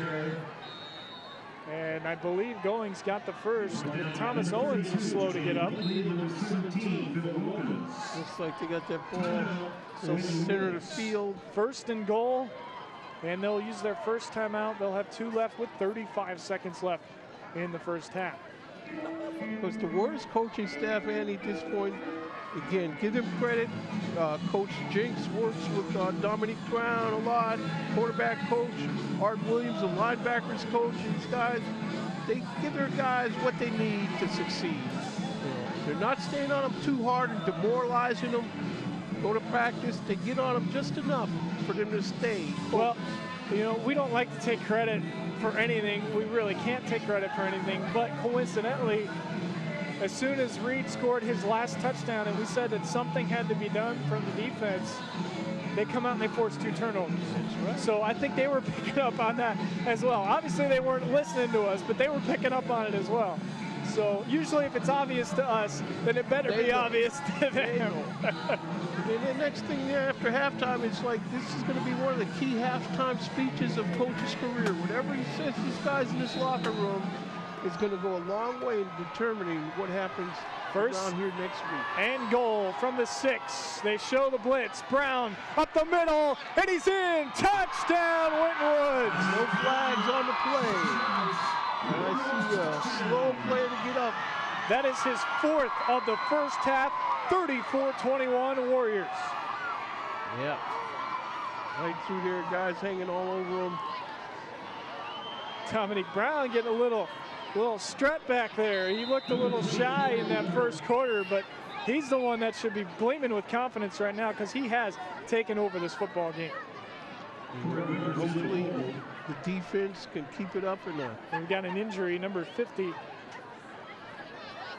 is Matt Williams is down, being attended to close to his sideline. He was trying to get off on his own power, but just quite couldn't get there. 31 seconds left in the first half, and the Warriors an extra point away from a 2-touchdown lead. And moments ago, Jacob, we wouldn't have thought that that would be possible based on the way that this game was playing out. But Well, 2 turnovers, 14 points, and there's your difference right now. that's where, you know, you just stay in the game and don't go away from your plan. You know, you got all this time to go.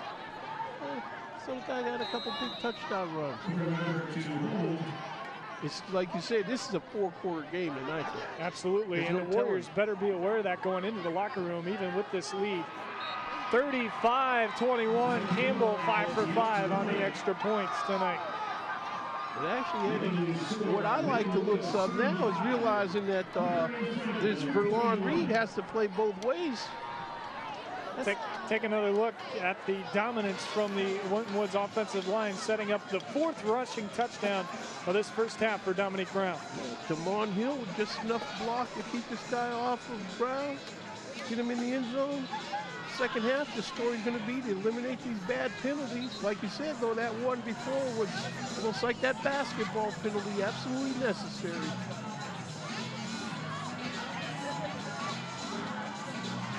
What do we got here? So Marsh and Harris back to return for Marion Franklin. 31 seconds left to go. No timeouts, but that's the key right there.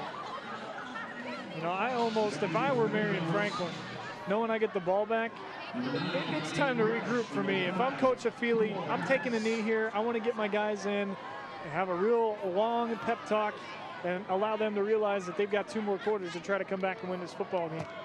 Campbell keeps this one on the ground. It was touched, and now possession will be managed at the 23-yard line as it's recovered by Thorpe, one of the up men. So let's see, do they try to go with the double move and hit a big play down the sideline, or are they just going to not risk a turnover here and sit on it and go to the locker room? I mean, with no timeouts, I think you're playing with fire if you don't take a knee here. But that's why maybe I'm up here and they're down on the sideline. They're going to, at least they're showing like they're going to try to go for this here. 29 seconds left in the first half. You never know. You make them defend it, you get a flag. Reed has a lot of time, in trouble now. We'll have to run, and that's going to pretty much do it for this first half. We've got maybe a yard on that play. The Warrior defense have figured out a way to keep this guy in the pocket now. I mean, maybe one more here. Yep, they'll go 5 wide. They blitz. Nice call by the Warrior defense. Reed hails this one out of bounds. And that's how the first half comes to a conclusion here at Centerville Stadium. The Warriors capitalize on 2 turnovers late in the first half, and because of that, they take a 35-21 lead into the locker room. Plenty of football left, but the Warriors are halfway home in their quest to head to the state championship next week up in Massillon. We'll be back as the bands take the field here at halftime at Centerville Stadium. You're watching the state semifinal on Waycross Community Media. Do you like what you see? Do you want to see more programs like this? Well, check out waycross.tv for this program and others like these.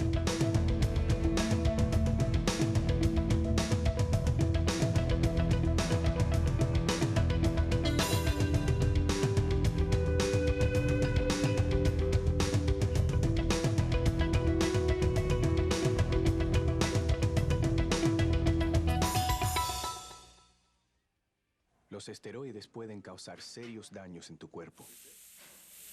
Pueden provocar rasgaduras en los tendones, evitar el crecimiento de los huesos, dañar los riñones, destruir el hígado y hasta pueden provocar ataques al corazón y al cerebro. Esto es sin contar algo más que le puede pasar a los hombres. Infórmate sobre los peligros del uso de los esteroides. Visita drugfree.org para más información.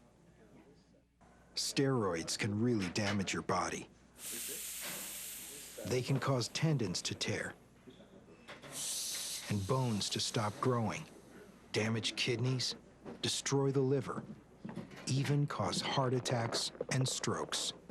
Not to mention something else they can do to a guy's body. Find out more about the dangers of using steroids. Visit drugfree.org.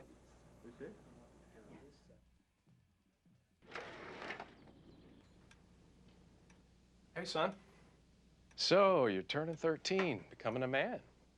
Your hormones are surging, starting to notice the girls. You know, maybe your body's doing some funny things. So, you want to talk? Or we could talk about drugs. Yeah, let's talk about drugs. There's no wrong way to talk to your kids about drugs, but you'll need to be ready. We can help. Visit our website at drugfree.org. Welcome back to Centerville Stadium. Second half underway. We apologize for the technical difficulties. Not able to join you for the kickoff, but we're ready to go now. Reed going deep downfield, and another pass interference penalty on Bomar as McCoy with the deep move again beat him in coverage. But that's a smart penalty because it's only a 15-yarder instead of a touchdown, but still, you can't keep letting this guy get behind you, Jake. Here we go to replay. Looks like they just kind of tripped up each other's feet there inadvertently. It wasn't deliberate. You gotta call that though, unfortunately. Oh yeah, has to be called. You're gonna see that call all the time. So the Warriors, you know, that was the only downfall in that first half. 5 penalties, 55 yards in that first half. That's the only negative stat other than the 1 turnover, but that's not even that bad because Marion Franklin had 2 turnovers converted into 14 points. 1 turnover converted into 7 points. Well, they even out the turnovers, and it's good that they figured out a way to keep this guy, Verlin Reed, in the pocket a little bit better from busting that containment. 1st and 10 from the 43-yard line. Twins on the near side. Reed in the shotgun. Quick out. It's complete to Chad Jones. Gaining speed, and he doesn't have far to go there. He's driven out of bounds nicely by Byron McCorkle, and Avery Cunningham in on the stop. Flag on this play again. I would like to believe this is going to go against the red team. Yeah, this way it looks like it should be going here. Chop block on Marion Franklin. That's a big penalty, Jacob. That's going to back him up quite a bit here. Well, that's what the Warriors need to squelch this drive. Looks like the first half statistics, we had no punts in the first half. And rushing wise, Winton Woods had 37 rushes for 313 yards. Marion Franklin, 14 rushes for 207. Winton Woods had the ball for 15:53, and Marion Franklin had the ball for 8 minutes and 7 seconds. Certainly made good use of the time they had the ball, though. Yeah, they were 5 of 6 in their possessions in terms of touchdowns, and the only one they didn't convert was the fumble. 1st and 25 now from the 27 following the chop block penalty against the Red Devils. Back there, play action. Reed over the middle. It's incomplete, intended for Trevon Youngblood, but he threw it too high. Couple different routes there being run by the receivers at 3 different depths, Jacob, into that secondary, but the pressure that the Warriors got up front forced Reed into that high throw. There you go, and that's what they need, is that pressure to nullify some of the outside speed these receivers have. 2nd and 25 from the 27. So, no, 5 wide now with Twins on the far side, Trips on the near side. Now, every time they've been in this formation, it's been a shotgun draw by Reed on the ground. Let's see what he does here. Oh, they set up the screen, a huge screen. Look out here, Trevon Youngblood has blockers downfield, but nice Bomar able to get to the edge and force it out of bounds back to the original line of scrimmage. So they get 15 yards on the screen, but he dropped back about 20 yards before he decided to throw that football. And Zach Bomar, he stayed home, kept his assignment, and really played that one like his big brother played him for him last year. Trevon Youngblood makes his 18th reception of the season. So a more manageable 3rd down. That was a pretty smart call there by the offensive coordinator to get this into a conversion type of situation. 3rd and 13 instead of 3rd and 25. Now from the 40-yard line. Back into the spread with Twins on dual sides. Looks like the Ward defense is ready to handle whatever this guy comes with. coming out to Before he throw. starts to run. Goes deep downfield. He's got a man open, and it's incomplete. Great Call. coverage. Good non-call. Great coverage down there by Zach Bomar. Jones, the intended receiver, but you see the first time tonight we got to see Reed's arm strength here as he airs this one out down the far side. There's that ball out, but good coverage by the Warrior defender. Yeah, it's incidental contact. Good no call there. And the first punt of the night will go against the Marion Franklin Red Devils. And in to punt the ball will be the quarterback, Verlon Reed, averaging 35 punts, or 35 yards a punt this season. He knows how to get it done. This is where the Warriors want to have a nice return on this punt if they can. I think they got a piece of it. Yeah, they did. They blocked it entirely, and it's picked up. And a big hit on that far side, but Avery Cunningham with the recovery. And wow, something in that first half, partner, has woken up the Warriors, and they are in attack mode right now. What a block there. Let's see, that looked like Chuck Winton in there, one of the guys. I think Cunningham blocked it and then got up and made the recovery. Or David Hampton could have gotten a hand on that as well. It was hard to tell which number. But a huge, huge play right there. And now it's 1st and 10 from the 20. The Marion Franklin 20 for the Warrior offense. And if they can get a 3-touchdown lead, this is going to put them in a great position to move into that state championship next week. Fine position, short field. In motion, Damon Hill. Dominique Brown on the keeper. Breaks the tackle and gets it up to the 25, or to the 15-yard line, excuse me. Gains 5 on the play, 2nd and 5. It's good play by Dominique Brown. Just turn it up in there, get what you can. More the same on offense. Blakely with the stop as he wraps him up around the ankles. I'll tell you, Andy, if the Winwood's Warriors offense can keep this up, Marion Franklin, it's going to be CU in September for them. Number 72 right there, folks, is 5'10", 330 pounds. That's what you were looking at. On the sweep, Thomas Owens looking to get to the edge. So north-south. Cuts it back upfield, but then got back to the line of scrimmage and no further, 3rd and 5. Okay, so and we got an injured Red Devil down on the far sideline.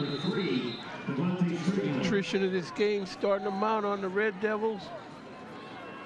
Winwood's Warriors looking to exercise these Red Devils right out of the playoffs now. Well, you would have to think a touchdown here has to be devastating to Marion Franklin. So we take another look at the block punt setting up this field position. It was Bomar.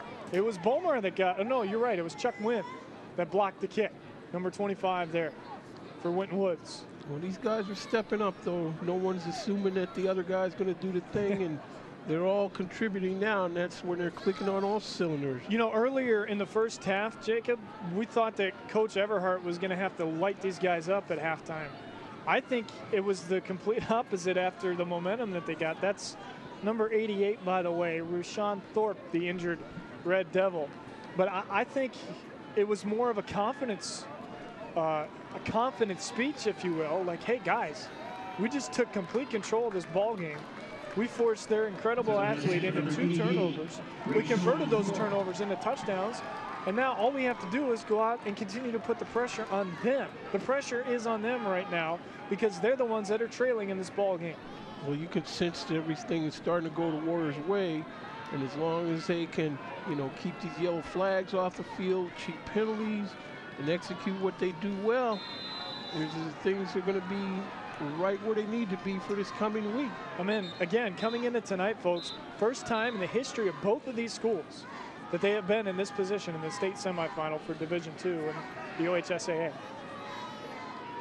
Okay, so official about to blow this thing ready for play. 3rd and 5 from the 15th. Warriors would like to get a touchdown here. Got about 10 in the box, expecting to run all the way. Owens in motion, they'll give it. No, Brown keeps it, gets to the outside, turns the corner, dives for the pylon, and he's in. Touchdown, Winton Woods. Right. number 5 on the night for Dominique Brown. What can Brown do for you? Lead you to the promised land of the finals of the Ohio High School playoffs.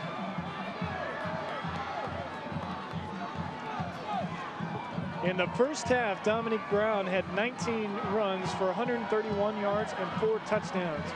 You can now make that 20 runs for 146 yards and 5 touchdowns as he takes that one in from 15 yards out. Campbell on for the extra point. Automatic tonight. He's 6 for 6, and it's 42-21 Winton Woods. Dominique Brown over on the sideline, proud of his contribution to the game tonight. I think that man wants a state championship, my friend. Oh yeah, and that's what it's all about. What an effort right there. Look at that effort by Dominique Brown. You know. So this is where if you're Marion Franklin Red Devils, you gotta come with something. It's still early with their offense and their quick scoring ability. This game is not yet over. Oh, no. However, what I will say is this is a must score for them, I think, because of where they've been in this game, especially after having the punt block. And if you want to join us for future broadcasts and future event opportunities, call us at 825-2429 or log on to our website, waycross.tv, to sign up on our crew call sheet and find out more about being a member of the Waycross Community Media crew. Troy Everhart looks pretty calm right now, doesn't he, Jacob? Well, he does, and like last week, Andy, he was able to duck and dodge from the bucket of Gatorade they tried to put on him, but one of these weeks, they're going to catch up to him with that bucket of Gatorade. Campbell bombs this one again, but it won't reach the end zone. It's taken at the 5-yard line.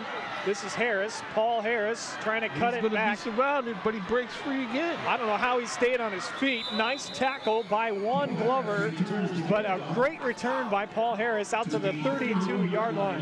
And we've got an injured Warrior. No, looks like McCorkle's okay. He'll head off on his own power. Yeah. Well, no, now we do have Thomas Owens can't seem to get up for the moment. So it looks like he's just number 5. Watch Paul Harris. Right here. How does he stay on his feet? Look at that bounce. That's impressive. And again, that's a tribute to the field. It's in good position out there tonight. In the other state semifinal, we've got an update for you. Maple Heights 13, Lake Catholic 10. Maple Heights has taken a lead over Lake Catholic 13-10. Well, that game again, no matter who wins that game, they'll be through the hard-fought game. Yeah, battle tested for this coming week also. I'll tell you what, teams like tonight and teams like Maple Heights have to scare you as a coach because, you know, everybody talks about it's their destiny, it's their when you're a number 8 seed and you get all the way into the state championship, I'm pretty sure it's your destiny to win the whole thing. However, the Warriors want to interrupt that destiny and, you know, take care of their own business. And really, Jacob, if they do get through tonight and Maple Heights wins, they are all of a sudden the best team in Division II going into that game. You see us up here in the camera bay, out in the cold. We've got our hot chocolate and everything right here. There we go. Got our hot chocolate. But we're happy to be here, folks, and hoping you're enjoying our broadcast tonight. Obviously, you're enjoying the results so far. 42-21 Winton Woods just taking control of business, taking care of business, as they like to say. And, you know, Andy, you were saying about destiny. I spoke last week before last week's game with Coach Douglas and Trotwood Madison, and he used that word destiny quite a bit in our conversation, and God's will and so forth. And after a while, I thought I was talking to a head coach here or a minister. But, you know, the thing is... but you know what? There's a lot of guys on that field right now that will buy into what that coach was saying as well, that, you know, God has willed them to this position. Oh, and that's what coaching is all about, is selling to your players and getting them to buy in. You got to be where you can sell fishnet stockings in a convent. All right, this is a must-score possession for Marion Franklin, down by 3 touchdowns for the first time in the state playoffs this season. We got Reed in shotgun. He gets the snap. Fires, complete, near side. It's caught. For number 85. Nate Spears with the reception, and it's close to a first down. It will be a first down. I see the chain gang moving. Well, now this was the difference between Reed and some of the other athletic quarterbacks. He can really throw the football, and now he's pretty much going to be forced to down by 3 scores. Well, eventually he's going to throw a pick is what's going to happen, though. If he keeps thrown one tonight. He tried to force another one into no man's land, and it kind of looked like a miss route ran by one of the 2 wideouts in the vicinity. Youngblood and Spears were both there. They both turned and looked at each other like, weren't you supposed to go outside instead of me going inside? And that's why the pass was to nobody. You know, how many times do you see that at this level? Yeah, 2nd and 10. They did get a first down on that last throw. The Woods defense, I'm sure, 8:46 left to go in the 3rd quarter, wants to see to it that maybe a couple of those passes land in their hands. Well, the funny thing is, and we'll get to that after this play, Warriors in that 3-4, looking to set up a screen. It's complete. Paul Harris. They got Warriors over there. They got hats over there. Is taken out of bounds by Zach Bomars. Really picked up his game as this one has moved along. But remember earlier we were talking about Winton Woods needing to stop Marion Franklin's offense because we knew their offense could keep up. Well, we know Marion Franklin's offense can keep up. Now the tables have turned. Now it's Marion Franklin's defense that has to stop the Warrior offense, and they haven't been able to do that. And that's why Winton Woods has a 3-touchdown lead right now. Well, that's, again, a testament to when you only have one guy. It takes more than one guy to win at this level. And you got to have multiple weapons between Jeremiah Goins. They got to respect that fake inside when he puts it in his stomach. 8:37 left, 3rd quarter. Reed complete. Oh, no, he dropped it. Intended for McCoy on the quick out. Zach Bomar on a stop again.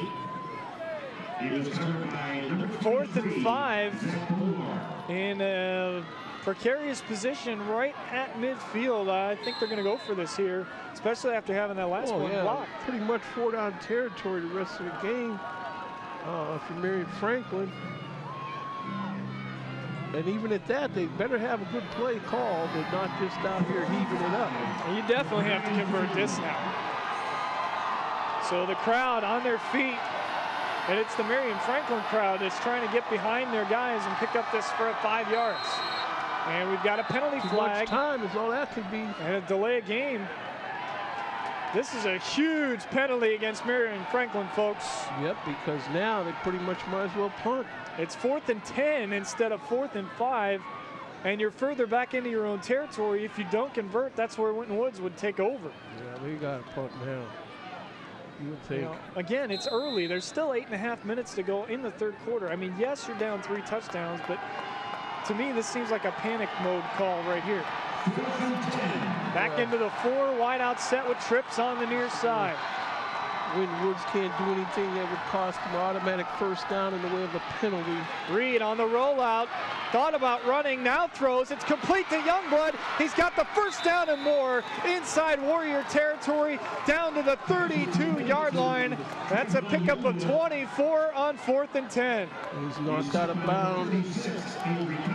Avery Cunningham. Beg your pardon, 33 on a 4th and 10. Trevon Youngblood with the biggest catch of the night. And again, credit to Reed for holding his poise, not running the football, staying behind the line of scrimmage so that wouldn't have been a penalty either. There you go. In the shotgun, he's going to keep it in the air. Fires deep downfield, wide open, and Corey Weber. What a break up there by Corey Weber. Chad Jones thought he had it. Corey Weber timed that just right. Watch him extend at the end of this play, folks. This is an incredible athletic play by number 3. Nice D. That's great camera work down there, crew. They always make those players look good, don't they? Oh, yeah. It's like Chief Winton over there on the Warriors sideline. I was looking for him tonight, and then I realized that they're all the way on the far side. That's why we haven't found him yet. 2nd and 10 from the Winton Woods 32. Back into a 5-wide set here. Quick slant route, and it's dropped. Chad Jones drops a perfectly thrown football by Verlon Reed, and he had a lot of open field in that secondary if he makes that catch. Yeah. And maybe that's why he dropped it, is because he looked upfield first. Corey Weber, Chad Jones gets up exhibiting that body language of, oh my goodness, type of deal. Yeah, you can still see it on him and shaking his head. And this is where you want the Marion Franklin team right now. You got to start slamming the door shut on these guys. 3rd and 10 from the 32. Obvious 4-down territory for sure here. After going for it on their own side of the 50. They show blitz. They let him through again. Reed on the rollout, throws it into the end zone. It is almost caught by Spears, but broken up nicely by both Cornelius Roberts and Chuck Wynn on the coverage. Covered by the Warriors on defense that time. And at this point, good to not see a flag either. Use that ball up, Andy. Can somebody take that tape to the Cleveland Browns and show them that that's how you're supposed to play that at the end of the game? Why would you bring them up in this conversation? Because that play right there, pass interference, cost them the game against Detroit last week. That's why. Okay. It's relevant. All right. 4th and 10 from the 32 now. Okay, so Reed, shotgun takes a snap. He's got pressure He is inside. sacked. Marcus Murphy finally able to step up and make a name for himself here tonight, and he picked the best time to do it on 4th down. They turn it over on down.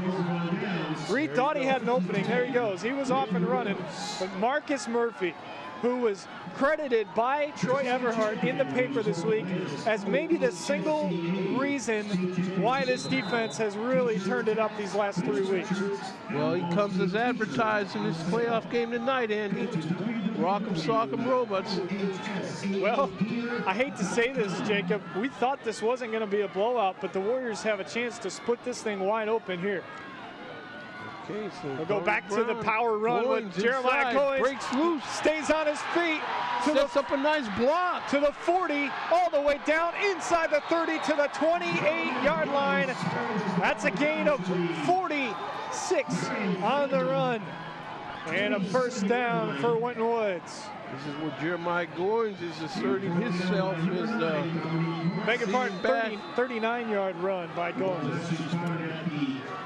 27.5-yard line. Yep, just I'm here with the ball, and I'm not going to cut it loose, and you're not going to get a cheap fumble recovery on me either here. You know, Marion Franklin's fans might think that this is trying to put it on them. No, folks, this is how you get to the state championship. You keep your foot on the gas pedal, and you put somebody away when you have the chance. Brown rolling out on the run. Fires, it is caught! DeMond Hill. Hootie, as he's known by his family and friends. At the 10-yard line, everybody in front of us from the Marion Franklin sideline wanted a holding call, and I'm not sure if they had a beef on that one or not. There was no holding. See, right now, Andy, the Warrior offensive line, they're playing like a team. Again, just like a team of Wells Fargo horses there. 1st and goal from the 10, back inside the red zone. Go the Winton Woods Warriors. They'll go twins to the near side, maybe trying to get one to Juan Glover here, the senior. He is wide open right now. Juan Glover is not being covered by anybody. Brown gives it up the middle to Goins, so get it down close to the 5-yard line. To the 5-yard line. Well, this is where, you know, Marion Franklin got guys playing both ways, especially your main man, Verlon Reed, playing both ways. It's a stamina. Eventually, attrition creeps in on you, no matter how good you are. 2nd and goal from the 5. Under 7 minutes to play, 3rd quarter. Back into a 2 wideout set on the near sideline.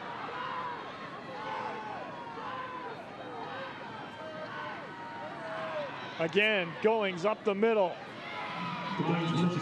Driven back, but I think his forward progress will get this one down to the 4-yard line. Okay, now on that play, I'm watching number 52. Perrin Cunningham, number 52, having some extra push shove with a Strickland in on the stop. This is a big 3rd and goal right here.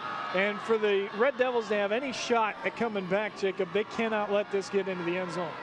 And it's up to the Warriors to make this the blunt object, if you will, that seals this mystery for The them. reverse is given to Glover, trying to get to the edge.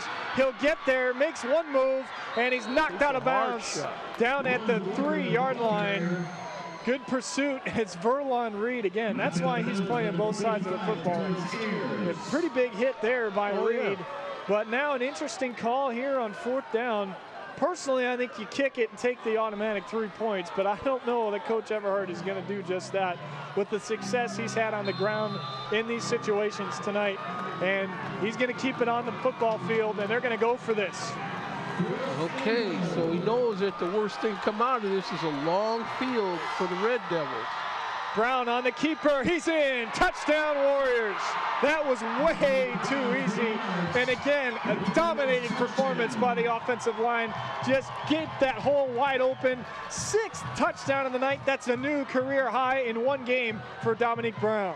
Dominique Brown, Nicky, as he's known to his family, steps in that end zone for his team, hands the ball politely to the official, none of this show-off stuff. And that's what I'm talking about with the respect for the game and for the officials, and just he was brought up tremendously. His parents did a great job with him.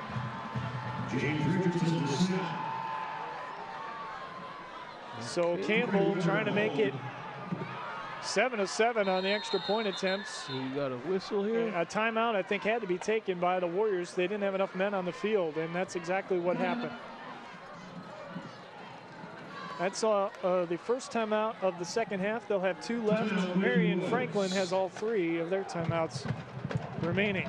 Well, I'll tell you what, that's confidence in your offense right there. 4th and 3 and a 3-touchdown lead. You got maybe the best kicker in Division II with Zach Campbell, and you decide, you know what, we're going to take 7 points, and they did just that. And just a devastating look on that Marion Franklin sideline right now. There you go. It was a win-win. Certainly, Andy, for the Warriors to go for that on 4th down, realizing that if they were stopped, the Red Devils would have a long field, if nothing else. So I guess, again, this guy playing both ways. Verlon Reed's a good guy, but playing both ways against a team like Winton Woods is just going to sap all your strength after a while. You know what, though? In his defense, he's not getting help. I mean, look at what the offense has sputtered, because they're keying in on him now, and it's up to the guys outside of him, his teammates, to help him out, and they haven't been able to do it. Routinely, this one is blocked, though. And that's maybe why Coach E didn't want to try the field goal. Extra point was blocked by DeJuan McCoy. DeJuan McCoy in on the block attempt, so it's 48 to 21. But, I mean, the way that Winton Woods has played this season, folks, this is pretty much, you'd have to say it's an insurmountable deficit for Marion Franklin at this point. I mean, they need 27 points just to tie. And Jacob, we know they can get that, but what they have to do in between getting that is stop the Warriors. They haven't done that at all tonight. Yeah, it's not going to happen. You know, even when they were winning the game, they still weren't stopping the Winton Woods offense. That's right. And they were both basically trading touchdowns early on there. They were getting theirs quick, and Winton Woods was grinding it out. But Winton Woods, for another week, has proved that they are the mettle that you need to be state champs. But this is why turnovers are so key at this point in the season. Not only because the Warriors turned those into 2 touchdowns, but they just took a hold of the game, Jacob, with both of those turnovers. Lake Catholic is trailing 21-17 now. Maple Heights holding on to that lead as they try to make a miraculous run of upsets all the way into the state championship to take on what seems like it's going to be the Winton Woods Warriors. Zach Campbell kicking off. Well, Warriors kickoff team here. I'll tell you what, how great would it be? We'll wait till Campbell gets done teeing this one up. These guys are going to have to cover this kickoff and execute and not let these guys get a big return. Chad Jones picks up speed, trying to find the sideline, and he is popped at the 33-yard line. And slow to get up is Keno Hollins making the tackle. Watch Joe right there. He picks up the speed and then whap. Great tackle by Keno Hollins. That's why he's on special teams. Getting back to it, though, think about what the Winton Woods community has gone through this year. Tremendously having to pass another levy, but they were able to do that. And that seemed to just kind of get everybody behind this team, and maybe this team signatured what happened with that vote. I don't know that you can say that or not, but it sure has that kind of feeling to it, because they might do something that's never been done before, what they've already done, but you know what we're referring to, but we don't want to jinx them just yet.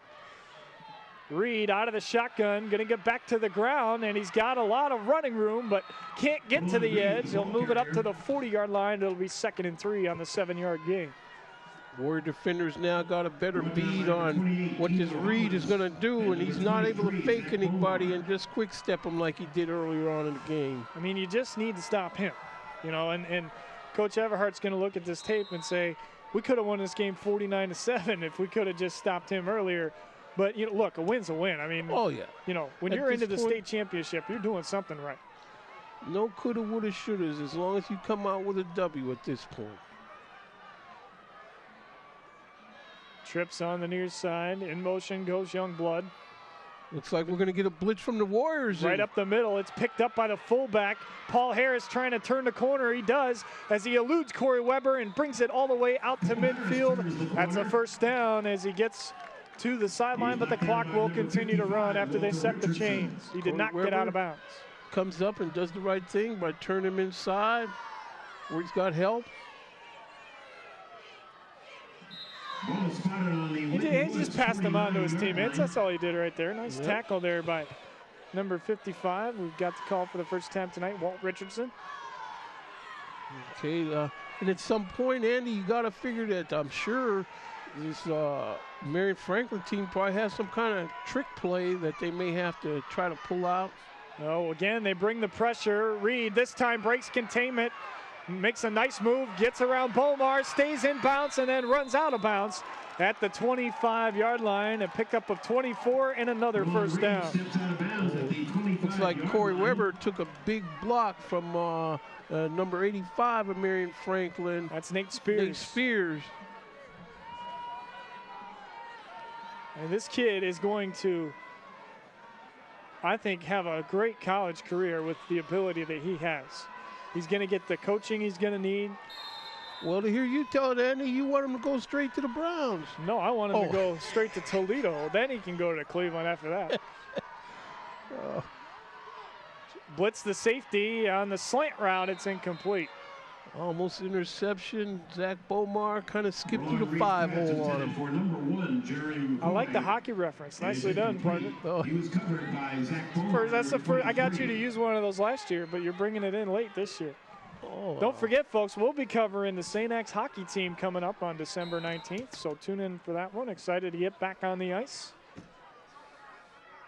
And we've got Winton Woods and Finneytown basketball coming your way in December, both men and women.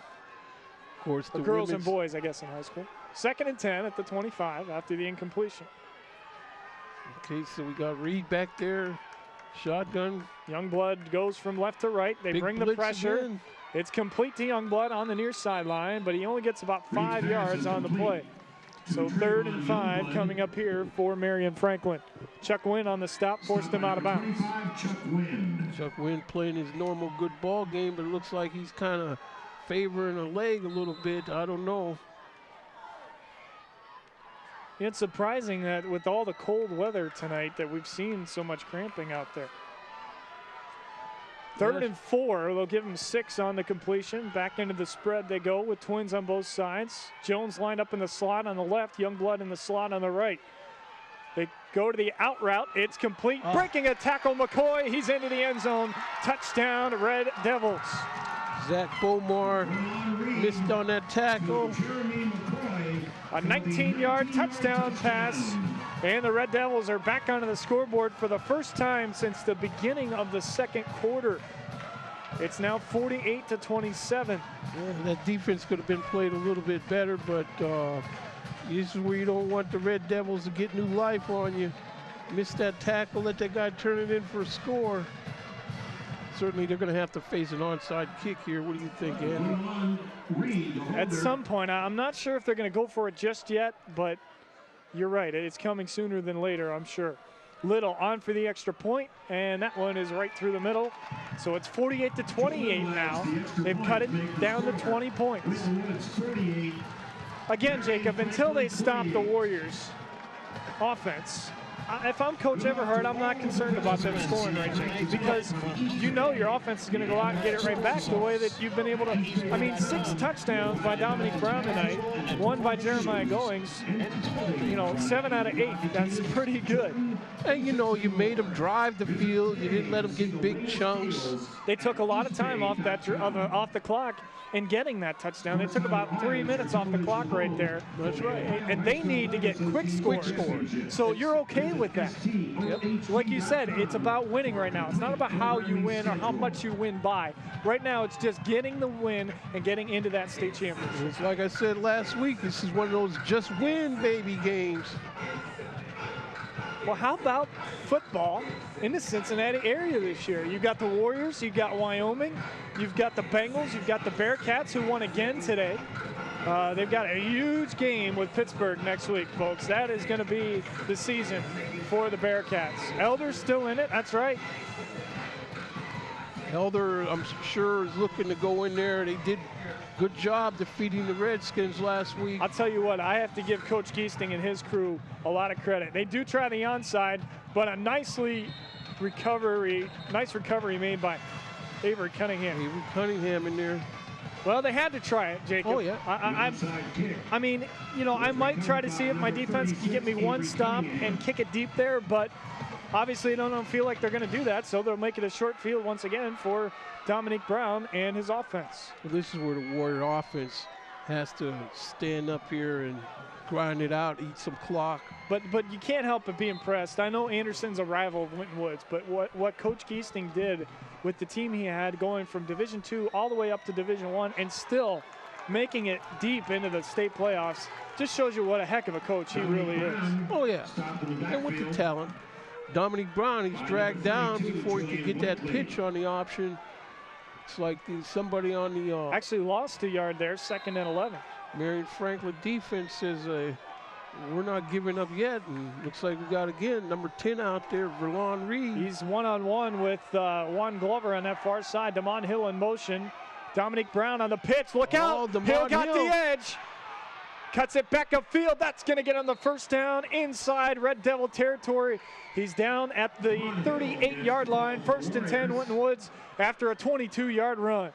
Yeah, it looks like Verlon Reed is looking to peek in that backfield. They might be able to set him up to beat him over the top if he keeps playing it like he did that one there. Beg your pardon, 12-yard run, not 22 yards on the carry. Under 4 minutes to go in the 3rd quarter, and Winton Woods just trying to add to their lead and not turn the football over, because that's really the only thing that Marion Franklin has a chance at this point, is getting a turnover and turning that into a touchdown. That's really the only way they can get back into this, the way that this offense has been going. And we've got encroachment on the defense. You know, it's going to get overlooked because of how many points Winton Woods has put up, but a lot of penalties tonight have gone against the Red Devils. Well, again, you had an officiating crew, mixed crew from all over. I was talking to some of the guys on the crew before the game, and they said they haven't seen either one of these teams in action. So, well, we should mention, and we will after this play, what we saw right at the end of halftime. They'll keep it on the ground. Dominique Brown has some blocking.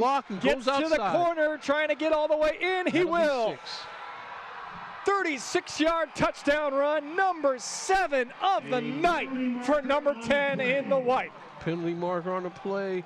Where it's laying, it looks like it's going against Winton. No, it's defense. Holding on the defense. Touchdown will stand. Penalty decline, touchdown, Warriors. 36 yards. 7 on the night for number 10 in the white.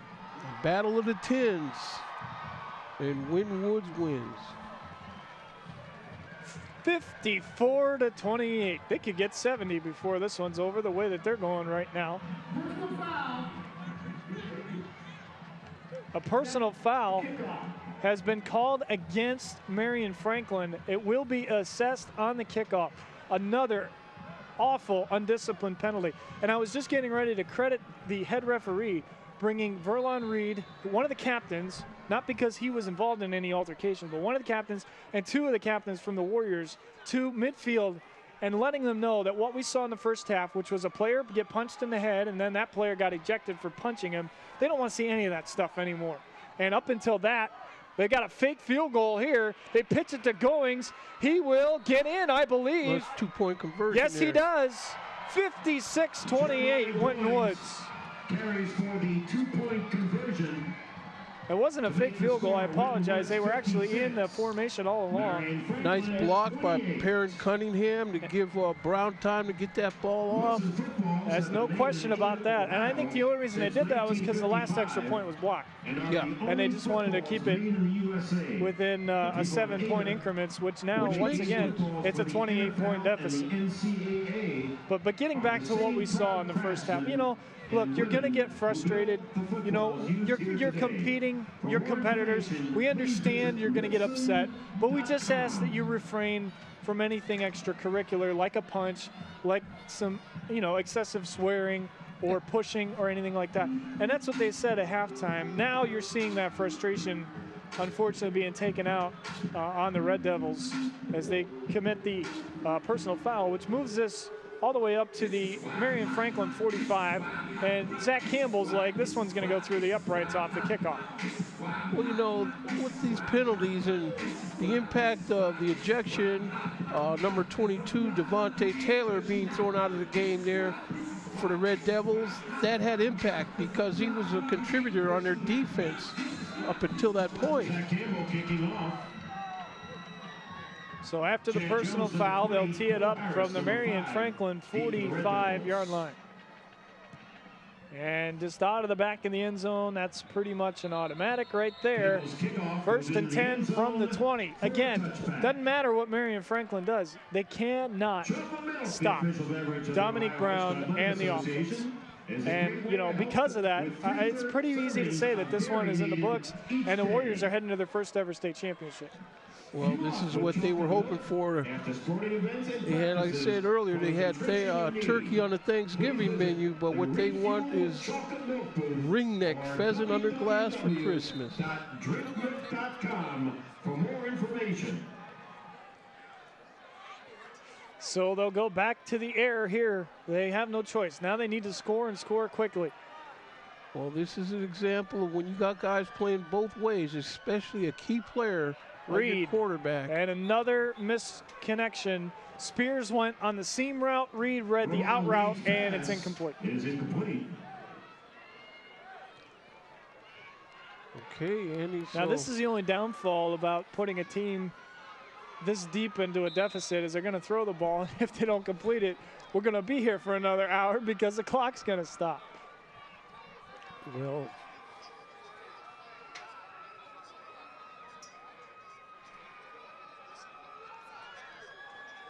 so we believe that the two schools merging together never made it to the state final. So not only is this a huge step for Winton Woods, it's a huge step for the school as a whole. And that pass almost intercepted by Chuck Wynn, and he had nothing but daylight ahead of him. For Nate Spears is incomplete. all right, so He was covered by Chuck number Wynn 25, jumps in there, Chuck he saw it Wynn. late. Right through his hands. Yeah, I don't know what the Warriors have done, but ever since they figured out how to get pressure into the backfield, Verlon Reed's been a different player. And that's a credit to their coaching staff. They figured out what adjustments to make. And again, you don't panic because this guy ran for a couple scores early in the game. 3rd and 10 from their own 20.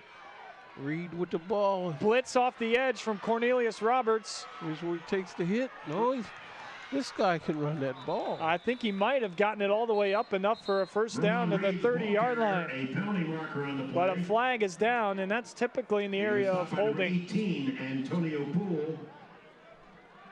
And number 32, David Hampton. He's so quick when he gets to the outside. Oh, Nice yeah. little Nice move there move. on David Hampton. You know, that's David Hampton. You know, that's not SpongeBob he's making that move on. And a penalty is going to be against Winton Woods, I believe. Holding on the defense. So tack on 5 more yards here.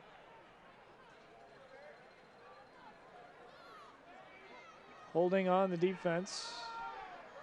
So add 5 yards on to the end of the run. A first down for Marion Franklin with 3 minutes to go in the 3rd quarter.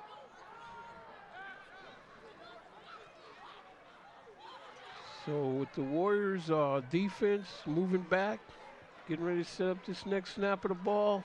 Looks like we got, who's that, number 18? Antonio Poole. Antonio Poole tightening up his equipment, some kind of equipment malfunction with his shoestring there. But now they're ready to go. 1st and 10 from the 40. It was actually a 10-yard penalty on the hold, not a 5-yard. 4 men. Pressure. Break in on him.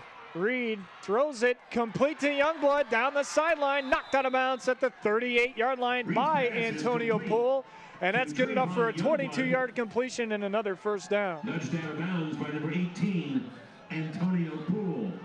See, this is the part in the game, Andy, you got a respectable lead where you start to let up some, and you got to keep putting the pressure on here.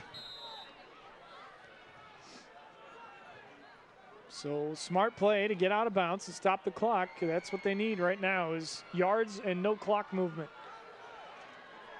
3 wideouts here with Twins on the far side. Reed in the shotgun. Takes the snap and Go to gives. the draw. Paul Harris doing some dancing back there, and because of that, he's able to get to the corner. But Zach Bomar, once again, coming up out of that secondary to make a great open field tackle at the 36-yard line. And it's good that he did, because he should have never outran those other tacklers. Ball's actually spotted at the 35-yard line. I mean, you know, Marion Franklin's credit, they're not giving up. You know, there's no quitting these guys. They're not throwing in the towel here. Been a long 2nd season. and 7 from the Warrior 35. Empty backfield, Twins on both sides. Warriors coming at the house again. They bring the pressure on the run. It is complete to Youngblood. Or did he drop that? No, he did make the catch. But as he was falling forward to get the extra yard, that's when the ball came out. So they'll mark it right at the end of the chain. I think this is going to be a measurement here. Pass is complete to Trayvon Youngblood. Warrior defense is going to have to put the stop. Yeah, he caught it, and that's where he lost it. Nice catch Here's the there final score, by Maple Heights Youngblood. 21, Lake Catholic 17. Maple Heights is into the state championship. They have defeated Lake Catholic. It's official now, 21-17, as their miraculous season continues into the state title to await the Warriors next week.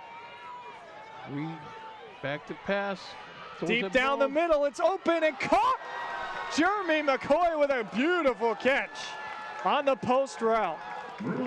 Okay, so we got 1:15 left to go in the third quarter. And this could be interesting, Andy.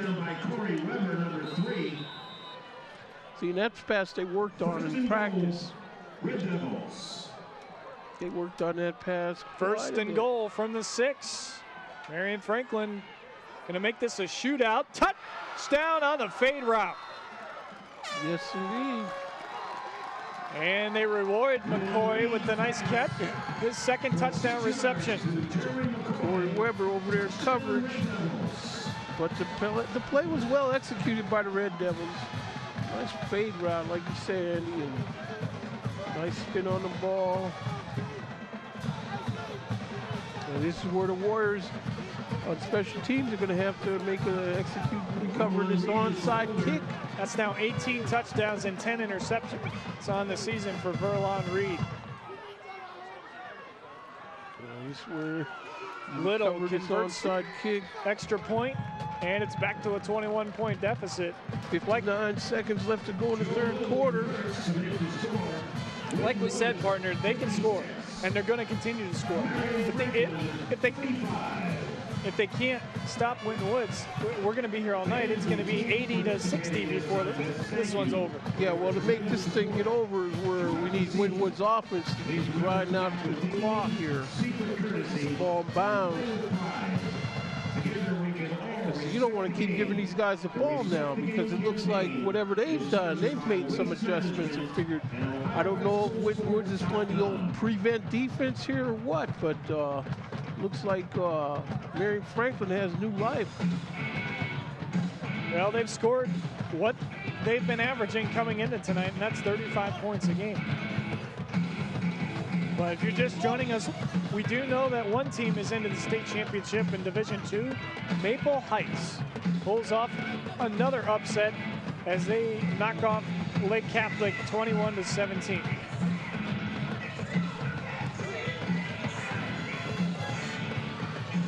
Well, with this fine music played by the PA announcer, PA system here, this AC/DC reminds us that the Warriors are going to have to put a charge into things when they get this ball. So just under a minute remaining in the third quarter. You thinking what I'm thinking? Another onside here. Yeah, it's going to be an onside. Warriors have their hands, people, all up on the front. They're probably going to try to kick it in that little triangle between the 40 and the 30. Well, they kick it deep. No, it kicks it deep. Over the head of Damon Hill, and he almost fell down. Now he does fall down at the 4-yard line. So that looked like a pretty smart decision right about now by the Red Devils and their coaching staff. And the first time the entire ball game when Woods is going to be pinned into their own end of the field. And it was a play, I guess, the Red Devils figured, let's get this ball in the hands of someone who's not used to it in a while. He's down right there. And at the 1 is where they're going to mark this. Instead of trying to make a play, should have just let that go. Jeremiah's probably going to get this one, huh, partner? Oh, yeah, quite a few carries for him here. But this is where we got to have execution on O-line. Can't have the holding penalty, anything that's going to cause a safety. They'll give it to Coins, and he busts through all the way into the secondary. One move around a defender, and a 52-yard run gets it all the way down to the Marion 48-yard line. And I'm telling you, if you're Marion Franklin, you should have seen this play on film left and right, because they run this bread and butter style. But I think something that's getting to the Marion Franklin defense is the Warriors' offensive line. These guys can play all the different positions. Terrence Ayers on the stop, saving the touchdown. You never know who's going to line up across from you. 1 minute, the guy's playing left guard. Next minute, he's playing right tackle. You know, and that's to the credit of their old line. These guys are interchangeable. Keep it up the middle with Goings, and he'll muscle his way down to the 44-yard line. And that'll be the final play of the third quarter. Well, Jeremiah Goings certainly picks up the Warriors, gets them out of the shadow of their goal line. So the Warriors are 12 minutes away from their first ever trip to the state championship game.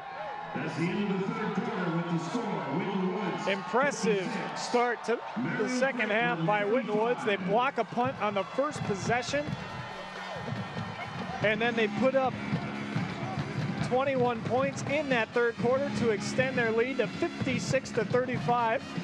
And they'll have the ball to start the fourth quarter as well inside Marion Franklin territory.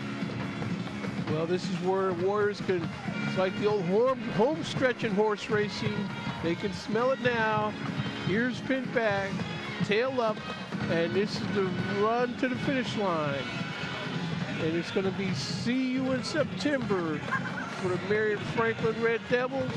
Winton Woods Warriors exercising their chances of any hope for these playoffs. Chief Winton over there, dancing with the cheerleaders of Winton Woods, enjoying this celebration of victory tonight. You know, I talked to Chief Winton before the game today, and you know, he didn't give me a prediction other than that the Warriors would win. No score prediction. He says, it's going to be close. It's going to be closer than last week. Well, that's what we thought it would be, and it looked like it was going to be, and the Warriors might lose this game early on in the first quarter, but they have totally turned things around. There's Jeremiah Goins. Busted into the open field. He's gone. 6 points, Sensei. 44 yards. And they're just making this look a little bit too easy right now. I mean, goes 24 yards for the touchdown. There's going to be 2 penalties after the play. Some more extracurricular, as we like to call it, after the touchdown.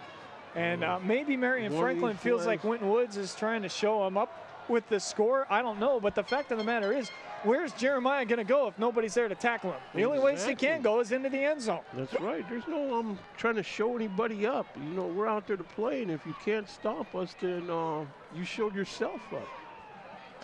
Let's see what the calls are here. Hopefully none of this will nullify this touchdown. Corey Weber looking in. Coach Affelli all the way out to talk to his team, it looks like. Personal foul, offsetting on both sides. I believe these will cancel each other out. We've been wrong before, though.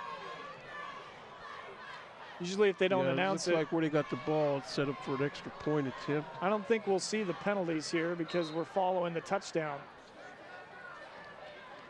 Nice blocking downfield. Juan Glover making sure that he doesn't step in on that wrong angle. Marion Franklin with a timeout. That's their first. They have 2 remaining. Marion Franklin takes a timeout. They have 2 remaining. Winton Woods has 2 remaining. Winton Woods. Or no, they have all 3 of their. Excuse me.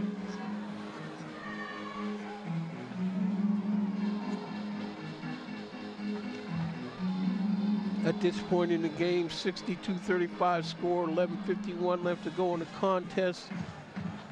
What do you think he's saying right there? What do you think Coach Everhart's talking about right there? Right there, he said, we still have to finish this game out tonight, try to avoid the penalties, you know, keep your head in the game, you know, respect your opponent, respect the game. We still got 11 minutes, 51 seconds to go in this thing. Here's some numbers for you folks. You ready for this? How about 541 rushing yards, and we're just now starting the 4th quarter. That's probably a school record. 559 total offensive yards is getting up near a school record. I mean, these are just astonishing stats when you look at the 26 first downs. And, 62 points with only 18 yards passing. Are you kidding me? Well, they haven't been doing a whole lot of passing this year, but they may need to open up their offense this coming week, assuming they'll be playing this coming week, and I'm sure they will. Well, they come after this, and then they rough Zach Campbell. That might have been a little unnecessary right there. And this will be assessed on the kickoff. And it's actually Verlin Reed. Yeah, that was totally intentional. He went out of his way to do that. Totally intentional. And there's some of that frustration that's starting to come out now. Verlin Reed, as a quarterback, he shouldn't be throwing those kind of little cheap shots playing quarterback, because they can make that up real fast.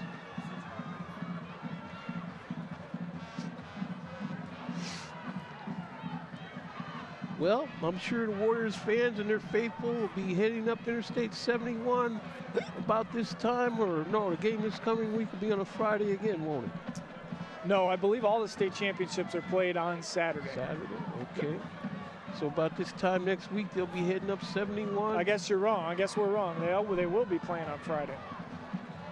Friday night in Massillon, okay. What's that, Paul Brown Stadium in Massillon? The real Paul Brown Stadium? Hiccups.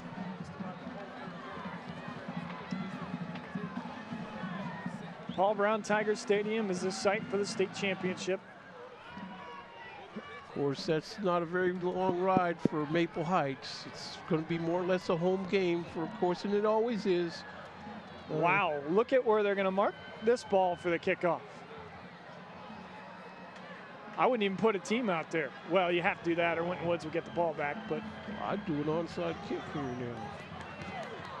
Well, if you try one now, I think you are kind of trying to rub it in a little bit. So? 63-35, 63-35, Winton Woods. I don't know. If I were Campbell, I'd actually kick this ball right at somebody for taking a shot at me. Yeah, he's probably got that kind of accuracy too.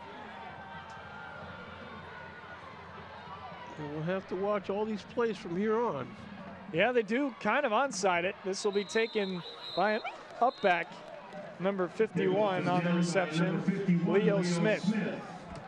But still inside the 20 at the 17-yard line. And the guys in the truck, Hey, guys, I'm trying to get rid of these things. I can't help it.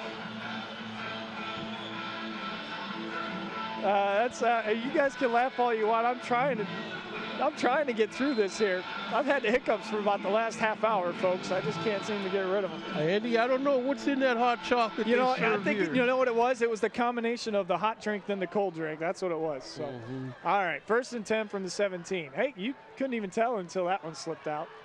And a new quarter. Nope, that is Reed still in there.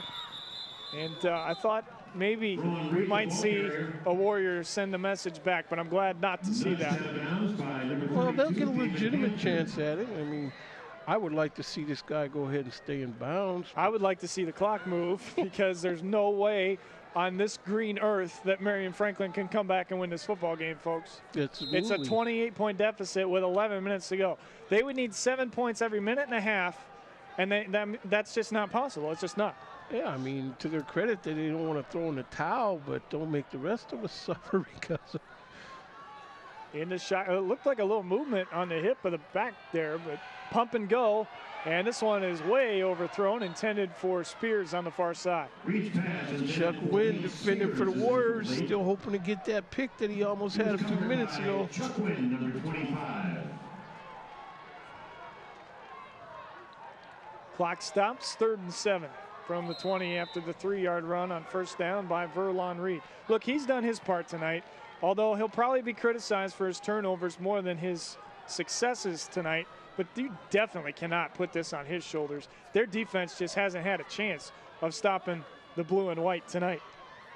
That's right, this guy's been playing both ways. Jailbreak screen, instead they'll throw it deep downfield. McCoy's open, he's got it. Jeremy McCoy has been his favorite target tonight, and he'll take it all the way down to the 22-yard line as he's forced out of bounds. That's a completion of 52 yards on the pass. So Ron Reed showing that he's not about to throw in the towel. Beautiful thrown ball there. I mean, I'm telling you, folks, it's not easy to be that accurate and throw that tight of a spiral in 30-degree weather.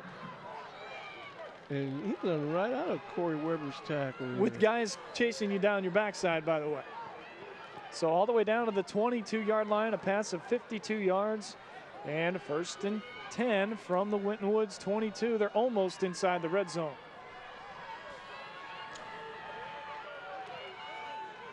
Reed rolling out, trying to get around Cornelius Roberts. He does on the run and throws it over his receiver's head, incomplete. Okay, so I really believe, and you can agree with me or disagree with me, whatever you want to do here.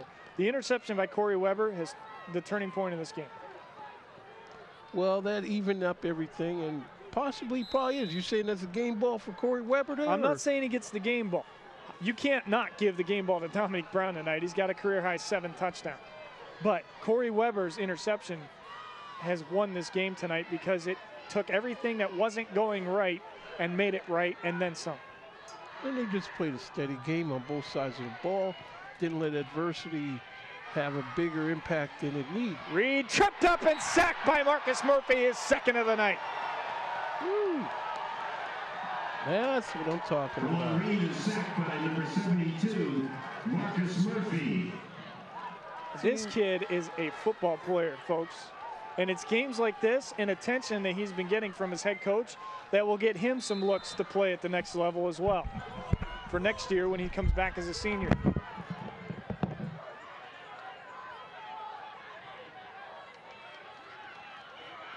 Reed with time throws into the end zone for McCoy. Oh, it's broken up by Zach Bomar. Nice coverage, blanket coverage there by Bomar. McCoy a little slow to get up, but I think he's going to be all right. Covered by Zach Bomar, number 23.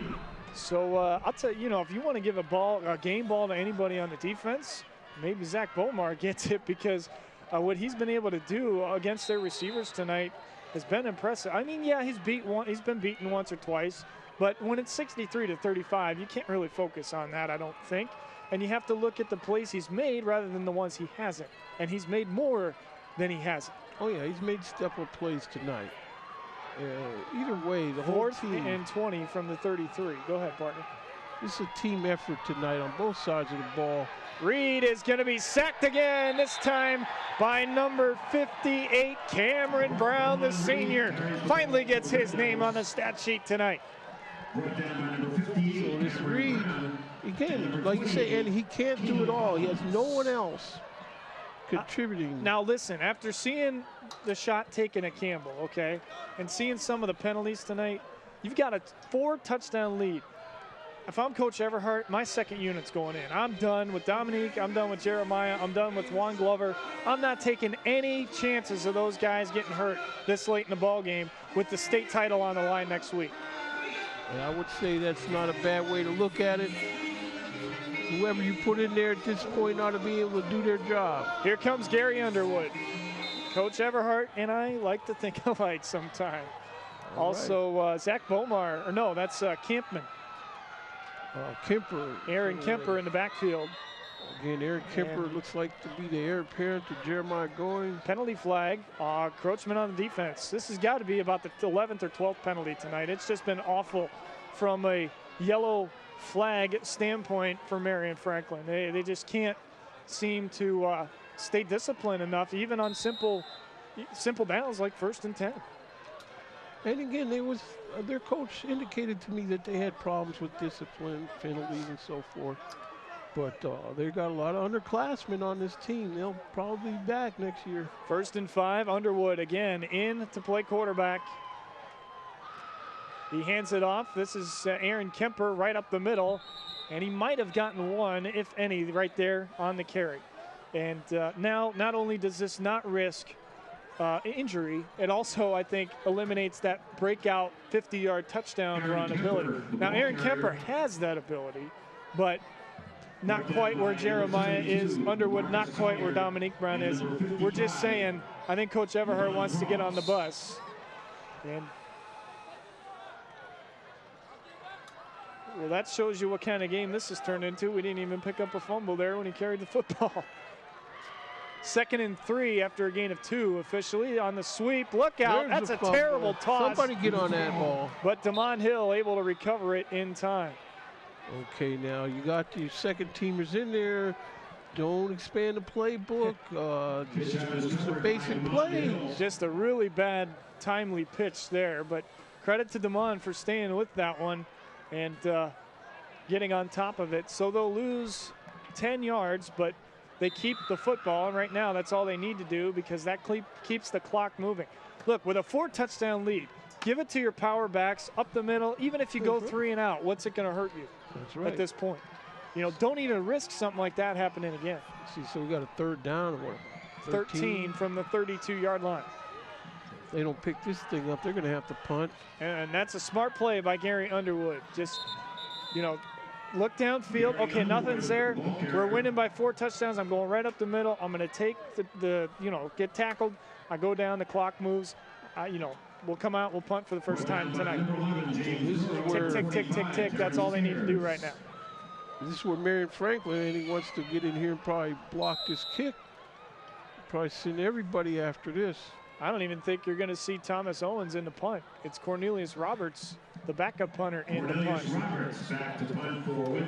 And Verlon Reed, what else can he do? Well, we're going to see if he can return a punt as well. And a penalty flag on the play, illegal substitution on Winton Woods. That'll back him up 5 more yards. See, this is...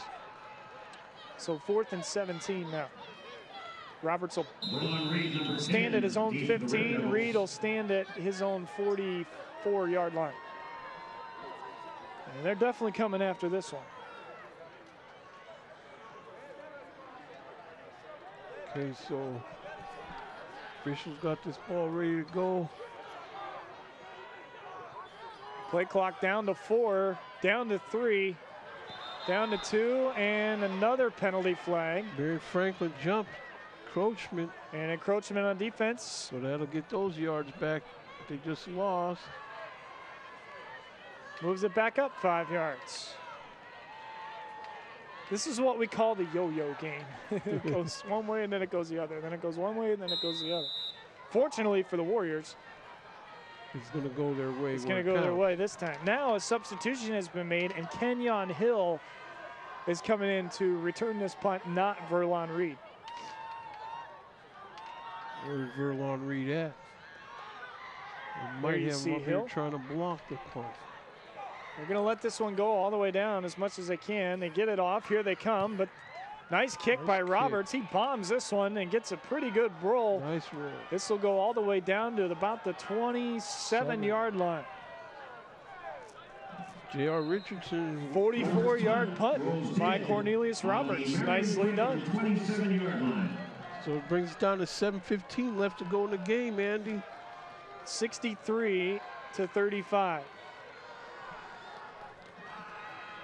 Hey fans, visit OhioHighSchoolSports.com to relive all the exciting action from tonight's event, including free video on demand of championship games. OhioHighSchoolSports.com, where high school sports play. So let's see if Marion Franklin is going to continue to try to put up some points, and they are. I mean, Reed's a senior. You know, all the seniors are going to stay out there. They might as well. Nothing to lose at this point. The game has already been decided. Reed fires complete to McCoy. They'll add to their stats together, and a good hit on the backside, tackled by Cornelius Roberts.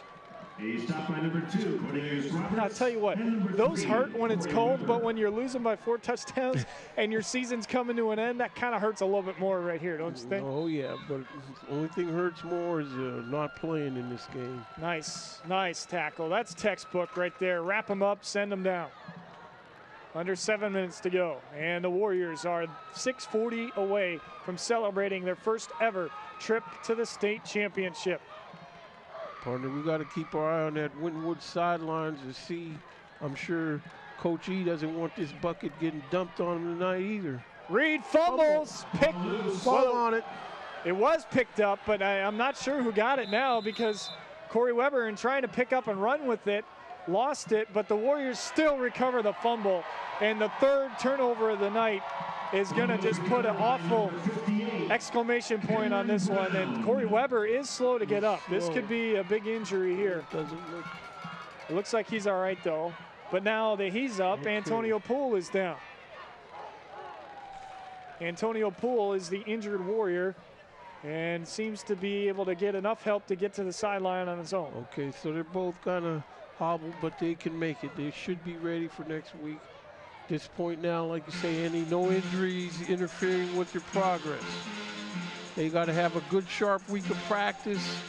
Whatever the weather ends up being this week, they're going to have to focus through it. Well, the problem is, Jacob, whatever the weather is down here, it's not going to be the same up there because now you're going into a whole nother element up north where it's colder, it's blusterier. I think I just made up a word there, but but fortunately, I'm from that area. I can get away with that. Thank you. All right, here we go. 1st and 10 from the 37. Kemper gets the ball. Underwood will hold it, and he drags a couple tacklers forward up to the 35-yard line. Gets 2 on the play. 2nd and 8. Clock continues to move under 6 minutes left. This is where you got to be careful. They're looking to strip that ball, so just get down. And there is almost nobody left for Marion Franklin. I think the only player or the only fans still in the stands are the parents. Final score, West Virginia 19, Pittsburgh 16. Wow, West Virginia has upset Pittsburgh tonight, 19-16. So that takes a little bit of luster away from that matchup with Cincinnati. So now Pittsburgh is playing to end Cincinnati's shot at a national championship. But it looks like Cincinnati will win the Big East. Okay, so Warriors. And Kemper breaks through, and he's going to go into the end zone for a touchdown. 69-35. Well, we called it, didn't we? We said they could get to 70 before tonight's over, and they're an extra point away from doing just that. Aaron Kemper with that touchdown. I'm telling you, folks, he didn't do that on purpose. This is just a lack of effort and a lack of tackling. And he's solidifying who he is. Their parent, Jeremiah Gorns, and letting all the Warriors know that they still got someone that you can believe in back there. Again, Chief Winton over there enjoying this moment. And like I said, Andy, with 5:15 left in the game, we just got to be alert for what happens on that Warriors sideline. Will Coach E take the bath or not, or will he sidestep it like he did last week? I think no 70. They're taking a knee here, which is respectable. I think that kind of is hopefully sending a message that we didn't want to run that into the end zone. So they won't get 70, at least not yet. You know, after what we just saw, you never know. But well, again, he did not mean to get into the end zone. That's 69. That'd be a good score for the basketball team.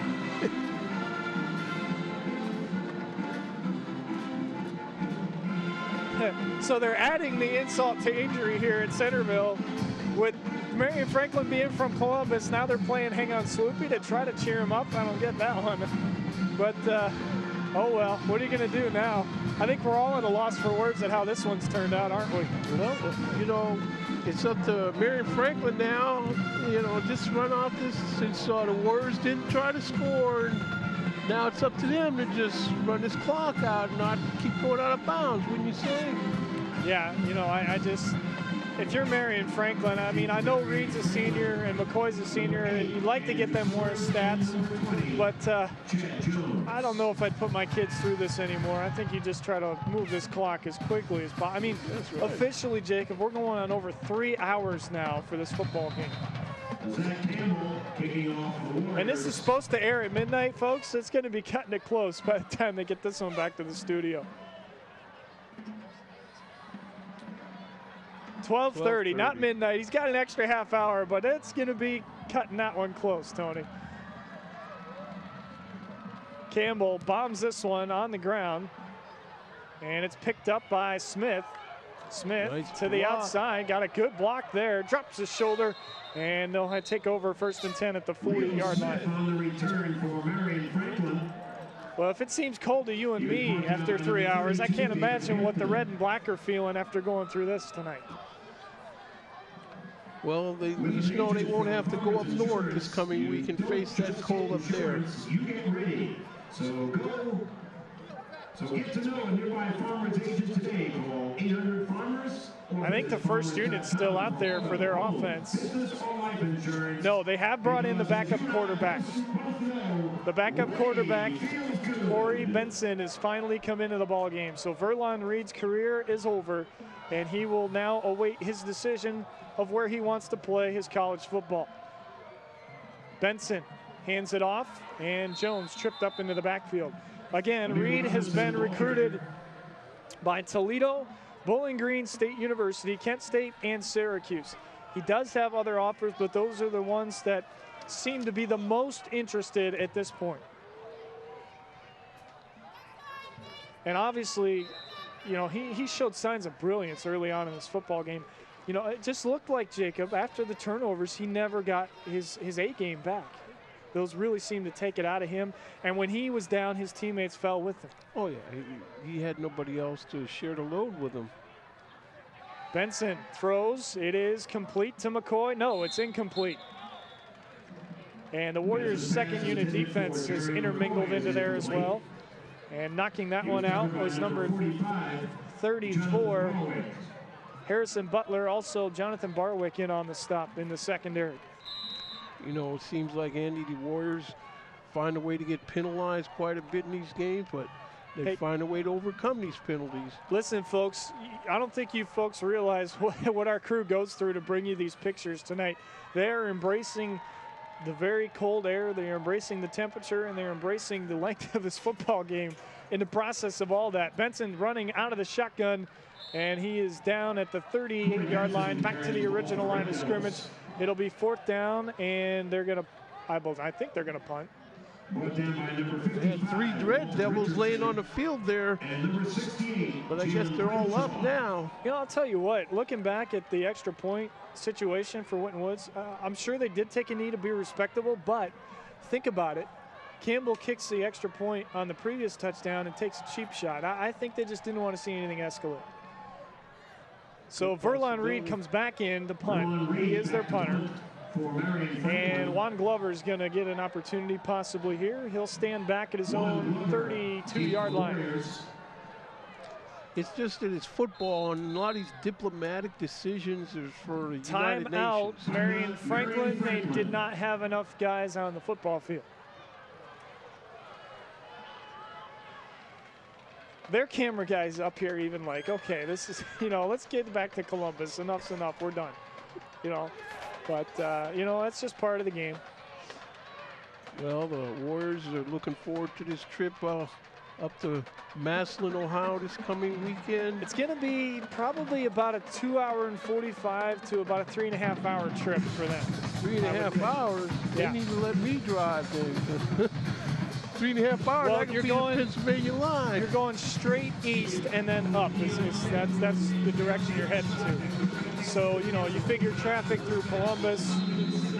I mean, it's going to be at least a 3-hour drive, probably 3.5 more accurate. The next thing we need to happen. Maple Heights Warriors, has about an hour and a half. Oh, yeah, 2 it's hours like a home at the game most. for Maple Yeah, Heights. pretty much.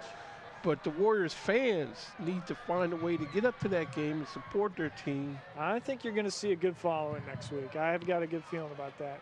This one is high and short and kicks out of bounds at the 32-yard line. There's a lot of good communication between the parents and coaching staff and the players. They have keep an eye on things together. Situations happen this week around town where a lot of good coordination was done to keep the team focused and out of any trouble situations. Got players helping out with the coaches, and I think they're where they need to be to continue this drive and get this ring that they're looking for. This is going to be a tough loss for Marion Local because they don't have a chance to finish their senior year with a state championship. However, it's going to be a long bus ride, obviously, because of the score. But I don't think anymore that the turnovers would have mattered because Winton Woods has done nothing but move the football up and down this field, left and right, north and, south, east and west, whatever you want to call it. And Marion Local just flat out got beat tonight. And they need to accept that. And I think the quicker they do that, the easier that this takes to swallow and to look ahead towards what they can do next season. You know what? With some of the talent they're going to have coming back, we could easily see this team where the Warriors were last year, Jacob, which was 1 game or 2 games out of where they wanted to be. And then now look at where they are. They're heading into the state championship. And I honestly think, folks, now we don't know that much about Maple Heights, but, it's Winton Woods' game to lose. I really believe that. Well, certainly like you're saying about Marion Franklin, they got a lot of good potential for this coming year. They're 8 deep on defensive line.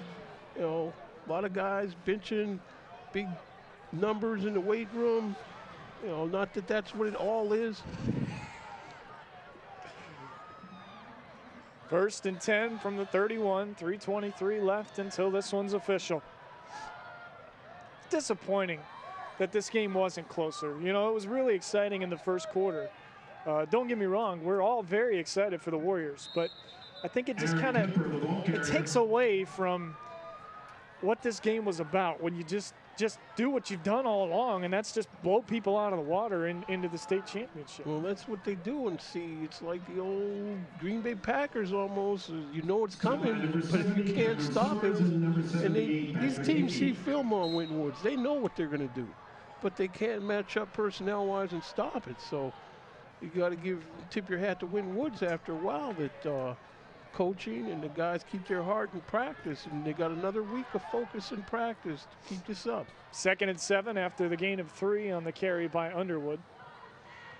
They'll power it through with Gary once again, and he's back to the line of scrimmage. The ball carrier. Stopped by number 51, Leo Smith, and number 78, Patrick Hickey. It'll be interesting to see, Andy, how the community falls and gets behind Winton Woods, same as they do some of these other teams, Anderson, the Elders, the X's.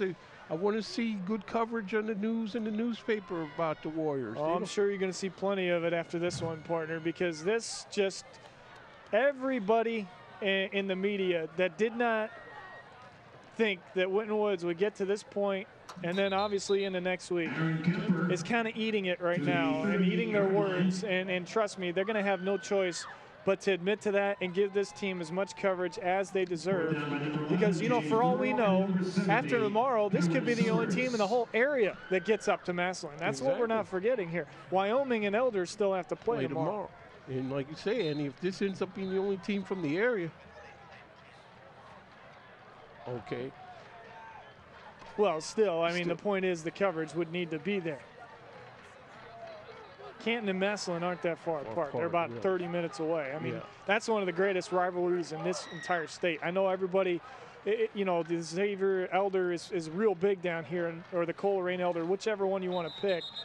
I'm not taking anything away from that, folks, but you have not seen a rivalry game until you have seen McKinley-Massillon play at least once, because it's Ohio State, Michigan of high school football. And anybody up in the northern part of Columbus will admit to that. Oh yeah, I mean, I've spent some years up that way. I understand the impact of that, you know.